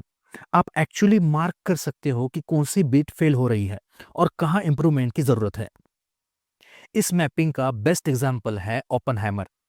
देखो, दो साइंटिफिक कॉन्सेप्ट्स है, फ्यूजन और फिजन। फ्यूजन में स्मॉलर एटम्स को जोड़ जोड़ के हेवी एटम बनाया जाता है, जबकि फिजन में हेवी एटम को तोड़ तोड़ के स्मॉल एटम बनाए जाते हैं। फ्यूजन में एटम्स बिल्ड किए जाते हैं, जबकि फिजन में एटम्स डिस्ट्रॉय किए जाते हैं। नोलन ने इन्हीं कॉन्सेप्ट्स के प्रोसेस पे ओपनहैमर की टाइमलाइंस मैप की है। कलर टाइमलाइन ये फिजन है, जिसमें एटॉमिक एज की शुरुआत के साथ ही ओपनहाइमर की लेगेसी, उसका सोल, उसकी आत्मा धीरे धीरे फ्रैक्चर होती है। और ब्लैक एंड व्हाइट टाइमलाइन है फ्यूजन, जिसमें पॉलिटिकल और मिलिट्री एस्टेब्लिशमेंट एक होकर ओपनहाइमर की पावर और क्रेडिबिलिटी को डिस्ट्रॉय करते हैं। फिर आता है द कन्वर्जेंस पॉइंट। देखो, हर शेप में एक अनअवॉइडेबल इवेंट होता ही है। दो लाइंस एक जगह मिलती है, या लूप क्लोज होता है, या थ्रेड फ्यूज होता है, या पैलिंड्रोम उसके सेंटर तक पहुंचता है। इसे द कन्वर्जेंस पॉइंट कहते हैं। नोलन इसी कन्वर्जेंस पॉइंट पे कहानी का इमोशनल और नैरेटिव क्लाइमैक्स सेट करते हैं। फॉर एग्जाम्पल, मेमेंटो मूवी में hairpin bend structure use हुआ है। इस स्ट्रक्चर में एक पॉइंट आता है जहां दोनों पैरेलल लाइंस एक दूसरे से मिलती है। इस मूवी की ब्लैक एंड व्हाइट टाइमलाइन और कलर टाइमलाइन भी यहीं आकर मिलते हैं, और इसी पॉइंट पे कहानी का इमोशनल क्लाइमैक्स आता है। यहीं पे फाइनल रिविलेशन होता है। और सबसे आखिरी में आता है द प्रोपेगेशन। मतलब ये सिस्टम, ये डायग्राम सिर्फ कहानी के स्ट्रक्चर के लिए नहीं होती, बल्कि कहानी के हर एक एलिमेंट में प्रोपेगेट होती है। मूवी के dialogues, scene structure, sound design, background score और एडिटिंग भी इसी सिस्टम को, डायग्राम को, स्ट्रक्चर को फॉलो करती है। फॉर एग्जाम्पल, डनकर्क मूवी में कहानी के साथ साथ एडिटिंग रिदम भी ट्राइटोन एस्केलेशन फॉलो करता है।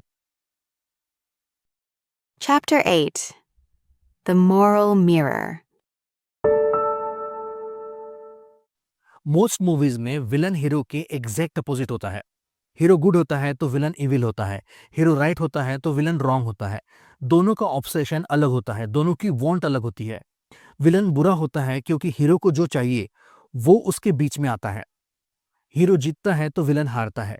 मोस्ट मूवीज में यही होता आ रहा है, और ये सही भी है। पर इससे ये फाइट, ये एक्सटर्नल कॉन्फ्लिक्ट बहुत मैकेनिकल हो जाता है। इसमें कोई मॉरल कॉम्प्लेक्सिटीज या मॉरल चैलेंज नहीं है। इसीलिए अपनी मूवी में moral complexities, moral challenges create करने के लिए विलन का कैरेक्टर लिखते वक्त नोलन एक टेक्निक यूज करते हैं, जिसे मॉरल मिरर कहते हैं। नोलन के मूवीज में विलन हीरो के अपोजिट नहीं होता, बल्कि हीरो और विलन ये दोनों एग्जैक्ट सेम होते हैं। विलन हीरो की ही मिरर इमेज होता है, हीरो का डार्क रिफ्लेक्शन होता है। दोनों की फंडामेंटल ड्राइव सेम होती है, दोनों का ऑब्सेशन सेम होता है, दोनों का इंटेलिजेंस सेम होता है, दोनों की कैपेबिलिटीज भी सेम होती है। दोनों को एक ही चीज चाहिए होती है, बस उसे पाने के लिए दोनों का तरीका अलग होता है, रास्ता अलग होता है। विलेन गलत इसलिए होता है क्योंकि उसने सही चीज तक पहुंचने के लिए गलत रास्ता चुना है। ये विलन हीरो का डार्क रिफ्लेक्शन होता है। मतलब हीरो भी एग्जैक्ट वही बन सकता था या बन सकता है जो विलन अभी बन चुका है। इसीलिए नोलन की मूवीज में ऑडियंस विलन को सीरियसली लेने पे मजबूर होती है, क्योंकि वो भी अच्छा होता है, वो भी सही होता है, बस उसने चुना हुआ रास्ता गलत होता है। जब ये दोनों एग्जैक्ट सेम पर्सनैलिटीज एक दूसरे से टकराती है, तो ये कॉन्फ्लिक्ट जेन्युइनली अनसेटलिंग होता है। इसका बेस्ट एग्जाम्पल है the dark night movie. The dark night movie में बैटमैन और जोकर दोनों एग्जैक्ट सेम हैं। नोलन ने एक सीन में दोनों की एंट्री भी एग्जैक्ट सेम रखी है। दोनों चलते एक जैसे हैं, बात एग्जैक्ट सेम करते हैं, दोनों का इंटेलिजेंस सेम होता है, दोनों रिसोर्सफुल होते हैं, दोनों के लिए पैसा मैटर नहीं करता, दोनों डर को वेपन की तरह यूज करते हैं। बैटमैन और जोकर दोनों ही गॉथम में ऑर्डर क्रिएट करना चाहते हैं, बस बैटमैन जस्टिस के थ्रू ऑर्डर क्रिएट करना चाहता है और जोकर कियोस के थ्रू ऑर्डर क्रिएट करना चाहता है। बैटमैन और हार्वी डेंट भी एग्जैक्ट सेम होते हैं। दोनों कानून के दायरे में रहकर गुनहगारों को सजा दिलाते हैं, पर रेचल जो इन दोनों के करीब होती है मारी जाती है, और हार्वी डेंट जस्टिस पाने के लिए गलत रास्ता चूज करता है। अगर इस मॉरल मिरर की एनाटॉमी देखें तो ये 4 पार्ट से बना होता है। सबसे पहले आता है द शेयर्ड ऑब्सेशन। इस मॉरल मिरर में सबसे इंपॉर्टेंट होता है shared obsession, shared drive. Hero और विलन दोनों के ही फंडामेंटल डिजायर्स, बिलीव्स और ऑब्सेशन एग्जैक्ट सेम होते हैं। दोनों की वांट सेम होती है, बस उसे अचीव करने के लिए दोनों का तरीका अलग अलग होता है, या दोनों उसे अचीव करने के लिए डिफरेंट सेक्रीफाइसेस करते हैं, डिफरेंट प्राइस पे करते हैं, या इन दोनों के साथ सेम इंसिडेंस होता है, बस इन दोनों का उस पर रिस्पॉन्स या रिएक्शन अलग होती है, या ये दोनों सेम प्रॉब्लम देखते हैं, बस दोनों का इंटरप्रिटेशन और उसके लिए सॉल्यूशन अलग होता है। For example, the Batman begins movie में ब्रूस और रसल गोल दोनों का मानना होता है कि गॉथम सिटी ट्रूली करप्ट हो चुकी है। दोनों का डायग्नोसिस सेम रहता है, पर दोनों का सॉल्यूशन अलग होता है। ब्रूस का मानना है कि जस्टिस, सेक्रीफाइस और विजिलेंटी के थ्रू गॉथम को बचाया जा सकता है। वही रसल गुल का मानना होता है कि गॉथम अब बचाया नहीं जा सकता, उसे डिस्ट्रॉय करके रिबिल्ड करना जरूरी है। प्रेस्टीज मूवी में बॉर्डन और एंजियर दोनों का ऑब्सेशन एक ही होता है। दोनों एक ही इम्पॉसिबल ट्रिक परफॉर्म करना चाहते हैं, पर उसके लिए दोनों का सेक्रीफाइस अलग है। बॉर्डन खुद की सिंगुलर आइडेंटिटी सेक्रीफाइस करता है, तो एंजियर अपनी कॉपी सेक्रीफाइस करता है। फिर आता है द डिसाइसिव डाइवर्जेंस। कहानी में एक मोमेंट आता है जहां हीरो और विलन दोनों एक ही चॉइस फेस करते हैं, पर दोनों अलग अलग चूज करते हैं। कभी कभी मूवी में दोनों चॉइसेस दिखाते हैं, चूज करते हुए दिखाते हैं, तो कभी कभी किसी एक को चूज करते हुए दिखाते हैं और इम्प्लाई किया जाता है कि दूसरे के लिए चूज करने का मोमेंट पहले ही हो चुका है या आगे आने वाला है। फॉर एग्जाम्पल, इंटरस्टेलर मूवी में डॉक्टर मैन और कूपर दोनों को ही ऐसे मिशन पे भेजा जाता है जहां उनके अकेले मरने के चांसेस ज्यादा रहते हैं। डॉक्टर मैन धोखा दे के सर्वाइवल चूज करते हैं। कूपर की लाइफ में अभी ये चॉइस वाला मोमेंट नहीं आया है, पर डॉक्टर मैन के साथ कॉन्फ्रंटेशन में उसे रियलाइज होता है कि शायद आगे जाके उसे भी यही करना पड़े। द डार्क नाइट मूवी में बैटमैन और हार्वी डेंट दोनों ही रेचल को खो देते हैं। हार्वी बदला लेना चूज करता है, बैटमैन कानून के दायरे में रहकर जस्टिस दिलाना चूज करता है। फिर आता है द अनकंफर्टेबल ट्रूथ। नोलन के विलन सबसे इंपॉर्टेंट चीज के लिए एब्सोल्युटली राइट रहते हैं। रसल गुल का डायग्नोसिस कि गॉथम ट्रूली करप्ट हो चुका है, ये बिल्कुल सही रहता है। जोकर का मानना कि सोशल ऑर्डर फ्रेजाइल होते हैं, वो एब्सोल्युटली राइट रहता है। बॉर्डन का कहना कि किसी चीज में मास्टरी हासिल करने के लिए सैक्रिफाइस जरूरी होता है, ये एकदम सही है। हीरो विलन के इस बिलीफ, इस क्लेम से नहीं लड़ता, क्योंकि हीरो को भी कहीं ना कहीं पता रहता है कि विलन सही है। हीरो की लड़ाई इस सच से नहीं होती, इस सच के बाद आने वाली चीजों से होती है। और सबसे लास्ट आता है द सुपेरियर कोहेरेंस। नोलन के मूवीज में विलन का दुनिया को देखने का नजरिया ज्यादा क्लियर होता है, इजी टू अंडरस्टैंड होता है। विलन की फिलोसॉफी हीरो से कहीं ज्यादा सुपेरियर होती है और इंटरनली कंसिस्टेंट भी होती है। उसके सारे एक्शंस इस बिलीफ को पूरे करने के लिए ही होते हैं। विलन के दिमाग में इस पॉइंट ऑफ व्यू को लेकर, इस फिलोसॉफी, इस बिलीफ को लेकर कोई कॉन्ट्रडिक्शन या डाउट नहीं होता। हीरो का एडवांटेज ये फिलोसॉफी नहीं होती, उसका एडवांटेज उसकी humanity, complications of relationships, loyalties और लव होता है। विलन ज्यादा लॉजिकल होता है, तो हीरो ज्यादा ह्यूमन होता है। For example, Batman begins movie में रसल गुल की फिलोसॉफी, उसका बिलीफ बहुत क्लियर, इजी टू अंडरस्टैंड है और इंटरनली कंसिस्टेंट भी है। वो मानता है कि जब सिविलाइजेशन पूरी तरह करप्ट होती है, तो उसे डिस्ट्रॉय करके नए से शुरू करना ही सही होता है। वही बैटमैन का बिलीव समझने के लिए एक इम्पॉसिबल डिस्टिंक्शन करना जरूरी होता है कि ये सिटी क्या है और क्या हो सकती है। क्योंकि जब पूरी सिटी ही करप्ट है, तब बैटमैन कैसे डिसाइड करेगा कि किस करप्शन को पनिश करना है और किस करप्शन को नॉट इनफ करप्ट बोल के माफ कर देना है। रसल गुल की फिलोसॉफी में कोई टेंशन नहीं है, बैटमैन की फिलोसॉफी में टेंशन ही टेंशन है, और यही टेंशन उसे ज्यादा ह्यूमन बनाती है। Chapter 9 Moral Ambiguity. No Clean Heroes. Moral ambiguity का मतलब होता है नैतिक दुविधा।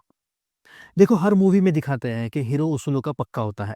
वो सही चीजें करने के लिए कभी गलत रास्ते यूज नहीं करता, वो अपने उसूलों पे डटा रहता है और आखिर में हीरो की जीत होती है, सच की जीत होती है। लेकिन ये सिर्फ फिल्मों में ही सही है। हम जिस रियल कॉम्प्लेक्स वर्ल्ड में जीते हैं, वहाँ कुछ जेन्युइनली अच्छा करने के लिए कुछ बुरा करना ही पड़ता है। हर राइट डिसीजन के लिए हमें रॉन्ग कॉस्ट चुकानी ही पड़ती है। सही चीजें करने के लिए गलत मेथड्स यूज करने ही पड़ते हैं। फॉर एग्जाम्पल, हम आए दिन न्यूज में देखते हैं 4-5 दरिंदों ने मिलकर किसी लड़की पे अत्याचार किया। अब इन लोगों को सजा देना जरूरी है, पर कानूनी तौर पे सजा देंगे तो इनकी केस कोर्ट में सालों तक चलेगी और हो सकता है ये छूट भी जाए। तो जस्टिस दिलाने के लिए पुलिस क्या करती है? वो बताते हैं कि हम आरोपियों को कोर्ट ले जा रहे थे, रास्ते में उन्होंने भागने की कोशिश की तो हमने गोलियां चलाई और वो सब एनकाउंटर में मारे गए। रियल वर्ल्ड में सही चीजें करने के लिए गलत रास्ते अपनाने ही पड़ते हैं। यही रियल वर्ल्ड प्रिंसिपल नोलन अपनी मूवीज में यूज करते हैं। नोलन की मूवीज में हीरो हमेशा उसूलों का पक्का होता है, पर वो चीजें सही करने के लिए इतना डेस्परेट हो जाता है कि वो धीरे धीरे उसूलों को मोड़ना शुरू करता है या जाने अनजाने में उन्हें पूरी तरह तोड़ता है। For example, the dark night movie में बैटमैन के 2 रूल्स होते हैं। पहला कि वो जस्टिस दिलाएगा तो सही रास्ते से ही दिलाएगा, और दूसरा, वो किसी को जान से नहीं मारेगा।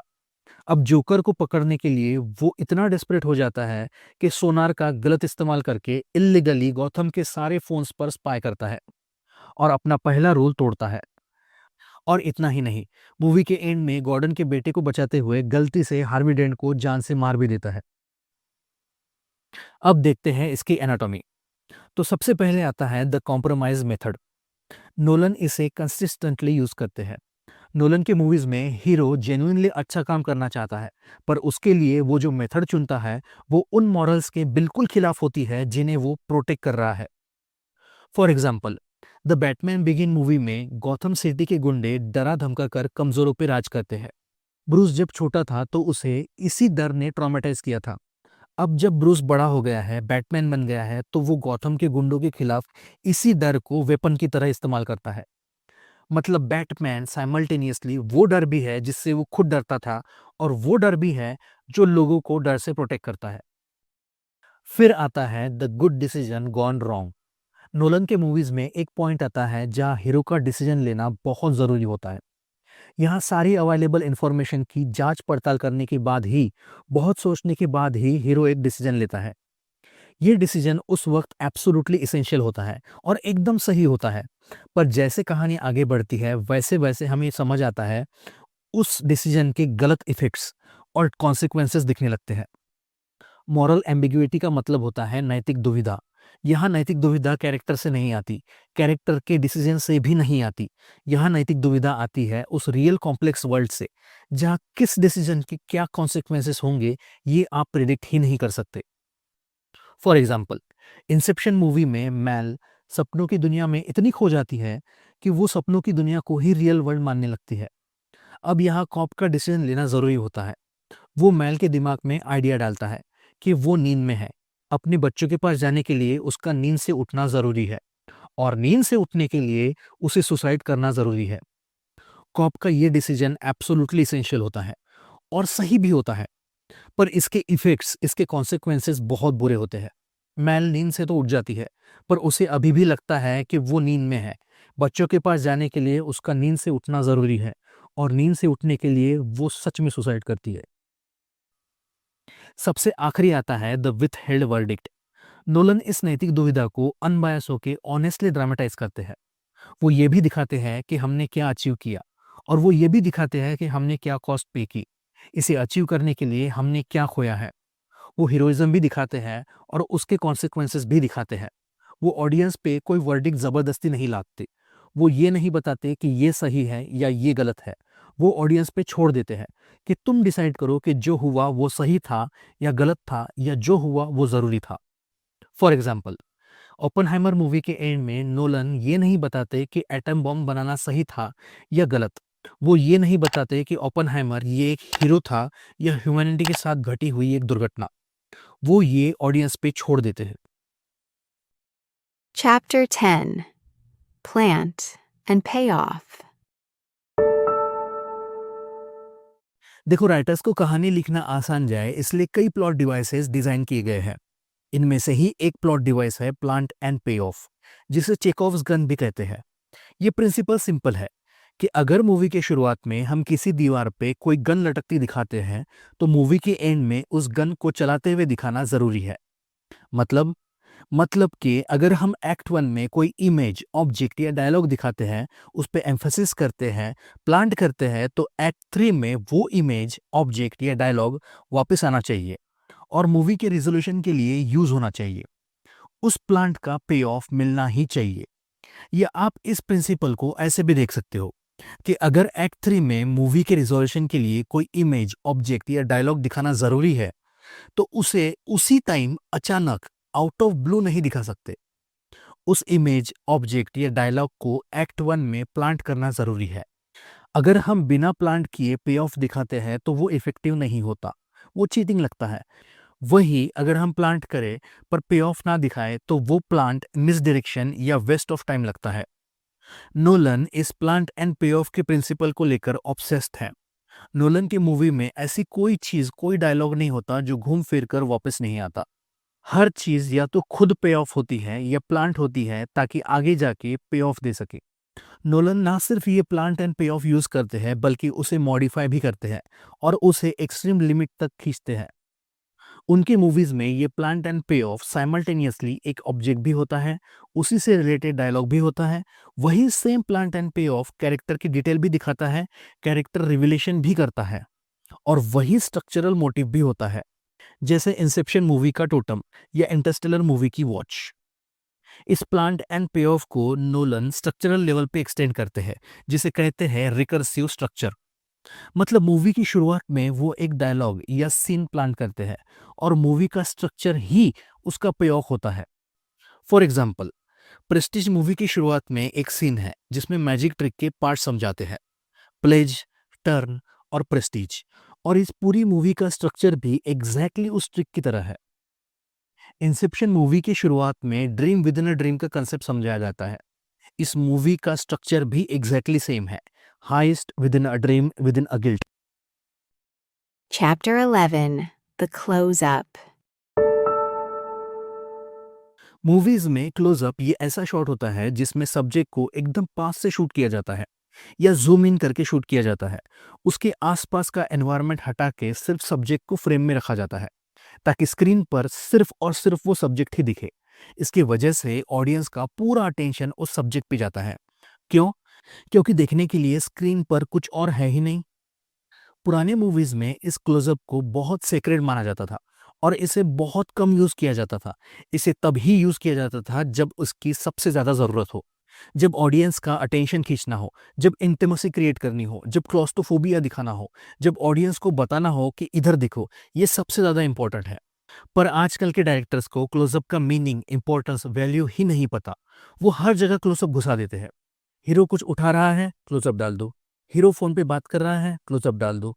हीरो हीरोइन को देख रहा है, क्लोजअप डाल दो। हीरोइन भी हीरो को देख रही है, क्लोजअप डाल दो। हीरो संन्यास को जा रहा है, क्लोजअप डाल दो। ये इतना फ्रीक्वेंटली क्लोजअप डालते हैं कि क्लोजअप का कुछ मीनिंग ही नहीं रहता। और जब डायरेक्टर फाइनली किसी इंपॉर्टेंट चीज का क्लोजअप डालता है तो ऑडियंस को समझता ही नहीं कि ये चीज इंपॉर्टेंट है इसलिए क्लोजअप में है, या डायरेक्टर ने ऐसे ही क्लोजअप डाला है। हॉलीवुड से लेकर बॉलीवुड तक हर डायरेक्टर यही कर रहा है, और इन सब के बीच है एक बंदा जो आज भी क्लोजअप को सीक्रेट मानता है। वो है Christopher Nolan. Nolan mostly wide और मीडियम शॉट ही यूज करते हैं। वो कैरेक्टर को उनके एनवायरनमेंट, उनके हैबिटेट स्पेस में दिखाते हैं। इवन इमोशनल सीन्स में भी नोलन बेवजह क्लोजअप डालना अवॉइड करते हैं। ये स्ट्रेटेजिक रिस्ट्रेन है। इससे तीन चीजें होती है। पहला, ऑडियंस को फोर्स नहीं किया जाता कि कहाँ देखना है या क्या फील करना है, जिसकी वजह से ऑडियंस और कैरेक्टर में जेन्युइन रिलेशनशिप बिल्ड होता है। दूसरा, वाइड और मीडियम शॉट की वजह से एनवायरमेंटल स्टोरी टेलिंग करना इजी जाता है, बिना फोर्स किए सब टेक्स्ट देना पॉसिबल होता है। और तीसरा, कैमरा और ऑडियंस में रिलेशनशिप बिल्ड होता है। ऑडियंस वाइड और मीडियम शॉट एक्सपेक्ट करते हैं, तो जब फाइनली क्लोजअप शॉट आता है तो ऑडियंस को पता रहता है कि ये मोस्ट इंपॉर्टेंट है, इसीलिए क्लोजअप में है। बहुत कम यूज होने की वजह से और इसके पहले आए वाइड और मीडियम शॉट की वजह से इस क्लोजअप का इम्पैक्ट ज्यादा रहता है। नोलन के सिनेमाटोग्राफर वॉली फिशर इसी को अर्न्ड क्लोजअप कहते हैं। For example, the dark night movie के सबसे पहले सीन में बैंक रॉबरी दिखाई है। इसमें मोस्टली वाइड और मीडियम शॉट यूज किए हैं, और सबसे पहला क्लोजअप आता है जब जोकर अपना मास्क निकालता है। कैरेक्टर क्या फील कर रहा है, क्या एक्सपीरियंस कर रहा है, वही चीजें ऑडियंस को फील करवाने के लिए, एक्सपीरियंस करवाने के लिए नोलन क्लोजअप यूज करते हैं। फॉर एग्जाम्पल, इंसेप्शन मूवी में मैल को मोस्टली वाइड या मीडियम शॉट में दिखाया है। बट मूवी के एंड में लिम्बो वाले सीन में जब कॉब फाइनली एक्सेप्ट करता है कि उसी की गलती की वजह से मैल ने सुसाइड किया, तो मैल को क्लोजअप में दिखाते हैं। अब तक मैल का क्लोजअप अवॉइड किया जा रहा था क्योंकि कॉब भी ट्रूथ एक्सेप्ट करना अवॉइड कर रहा था। यहाँ ये क्लोजअप ही एक्सेप्टेंस है, यहाँ ये क्लोजअप ही कन्फेशन है। Chapter 12. The Shepherd Tone. Normally movies का बैकग्राउंड म्यूजिक टेंशन और रिलीज का प्रेडिक्टेबल पैटर्न फॉलो करता है। मतलब सीन में टेंशन बिल्ड होना शुरू होता है तो बैकग्राउंड म्यूजिक के नोट्स भी राइज होना शुरू होते हैं, टेम्पो इंक्रीज होता है। जब सीन में टेंशन पीक होता है तो म्यूजिक के भी हाईएस्ट नोट्स होते हैं, लाउडेस्ट म्यूजिक होता है। जैसे जैसे सीन रिजॉल्व होता है, हीरो सर्वाइव करता है, तो नोट्स भी ड्रॉप होते हैं, म्यूजिक भी धीरे धीरे रुक जाता है। इस बैकग्राउंड म्यूजिक पर हमारी बॉडी भी इसी पैटर्न में रिएक्ट करती है। म्यूजिक के साथ ही हमारी बॉडी में भी टेंशन बिल्ड होता है और म्यूजिक के साथ ही रिलीज भी होता है। ज्यादातर फिल्म मेकर इसी पैटर्न का म्यूजिक यूज करते हैं, पर क्रिस्टोफर नोलन एक डिफरेंट टेक्निक यूज करते हैं जिसे कहते हैं द शेपर्ड टोन। ये टेक्निक, ये इल्यूजन रॉजर शेपर्ड नाम की कॉग्निटिव साइंटिस्ट ने डेवलप किया था, लेकिन सिनेमा में पहली बार नोलन और हैंस जिमर ने मिलके द डार्क नाइट मूवी में यूज किया। ये जो बैकग्राउंड में आप साउंड सुन रहे हो, यही शेपर्ड टोन है। इसमें एक ही नोट मल्टीपल लेयर्स पे डिफरेंट ऑक्टेव में प्ले की जाती है। जब ऊपर के लेयर की नोट फेड आउट होती है तो नीचे के लेयर पर नई नोट फेड इन होती है, जो एक इल्यूजन क्रिएट करती है। ऐसे लगता है ये नोट कंटिन्यूअसली राइज कर रही है। आपने बार्बर्स पोल देखा है? उसमें ऐसे लगता है जैसे लाइंस कंटिन्यूअसली ऊपर जा रही है, पर वो उसी जगह होती है। शेपर्ड टोन ये सेम इल्यूजन ऑडियो में क्रिएट करती है। तो अब सवाल ये उठता है कि नोलन इसे क्यों यूज करते हैं? तो ये शेपर्ड टोन हमारी बॉडी पे पर्टिकुलर इफेक्ट डालती है। ये कंटिन्यूअस राइजिंग साउंड हमारी बॉडी की थ्रेट रिस्पॉन्स सिस्टम ट्रिगर करता है। हमारी बॉडी का फाइट और फ्लाइट मैकेनिज्म एक्टिवेट करता है, जिससे हमारी हार्ट रेट बढ़ती है, अटेंशन शार्पर होता है, मसल टेंस होते हैं, एड्रेनालिन सीक्रेट होता है और ये साउंड राइजिंग इल्यूजन क्रिएट करता है। तो ये टेंशन बिल्ड होते जाता है। इसमें कोई रिलीज ना होने की वजह से जब तक ये टोन शुरू है तब तक हमारी बॉडी कॉन्स्टेंटली टेंशन बिल्ड करती रहती है।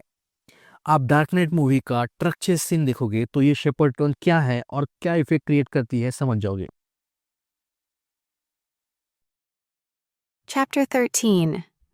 The Open Ending.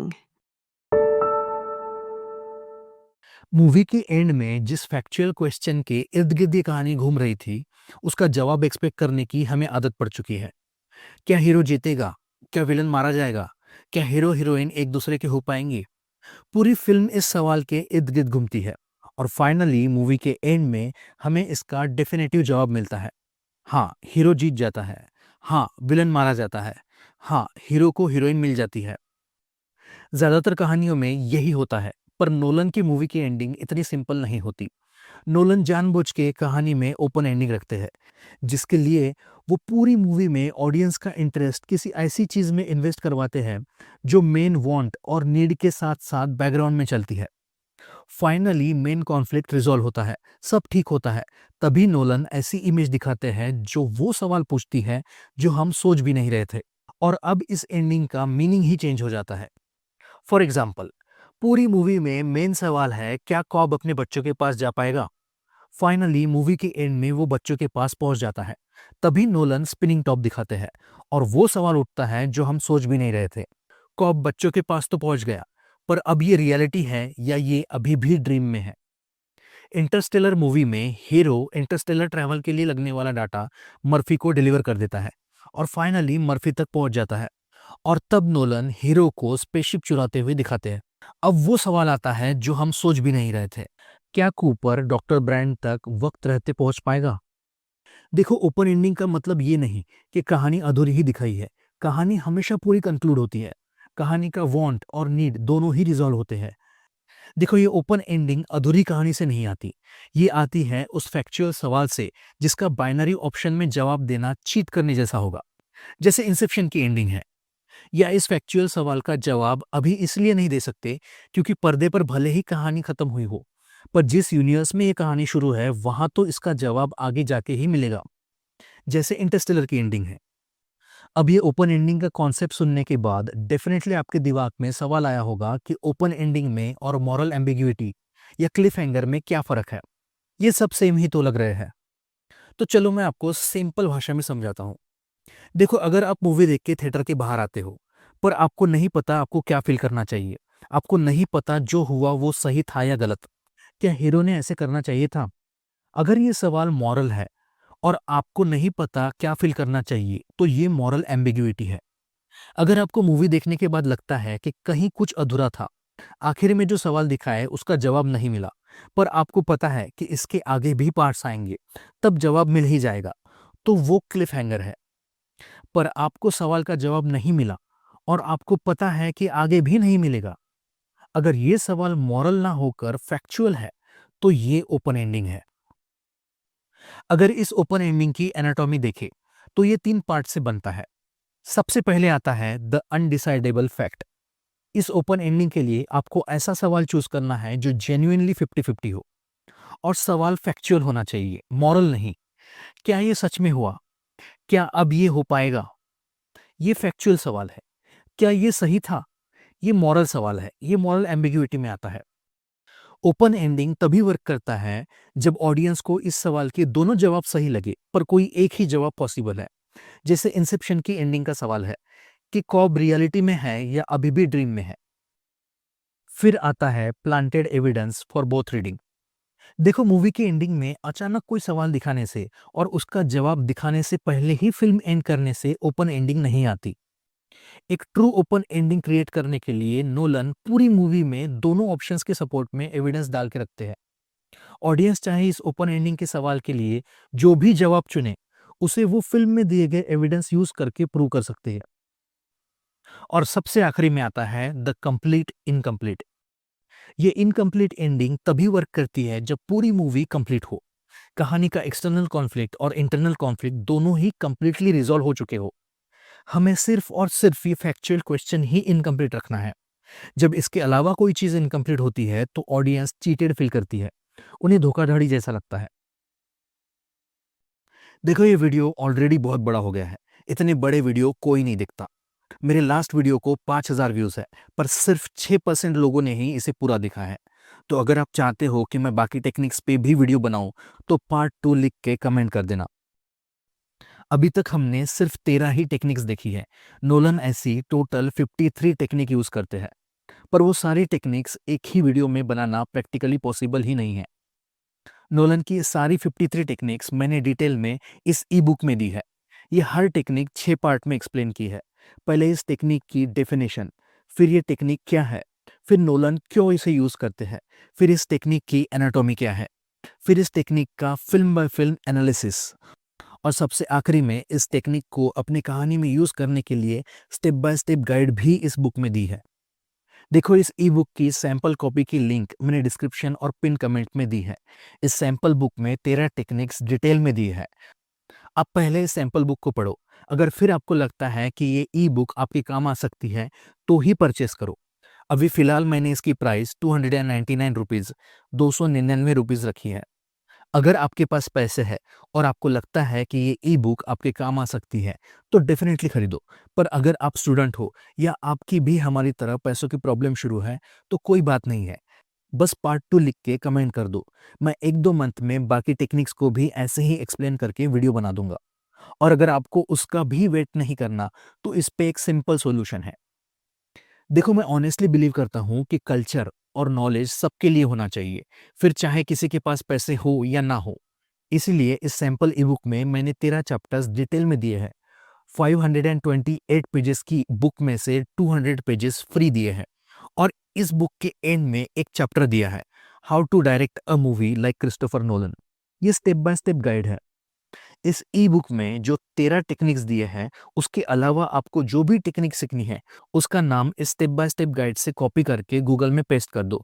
आपको उसके बारे में सारी इन्फॉर्मेशन मिल जाएगी।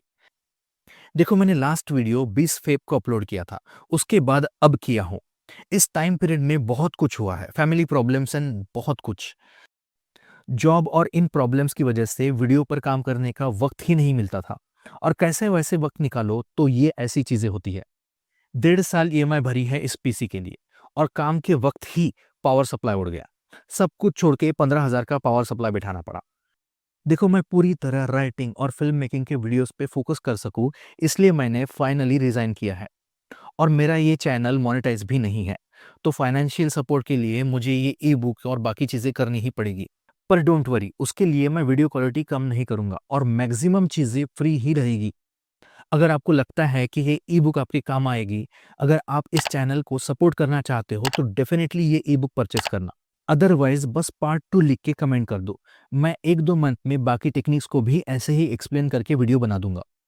और हाँ, वीडियो कैसा लगा ये कमेंट करके ज़रूर बताना। अगर आप लाइक, शेयर और सब्सक्राइब करके इस चैनल को मोनेटाइज़ करने में भी हेल्प करते हो, तो भी बहुत है। चलो तो फिर मिलते हैं नेक्स्ट वीडियो में।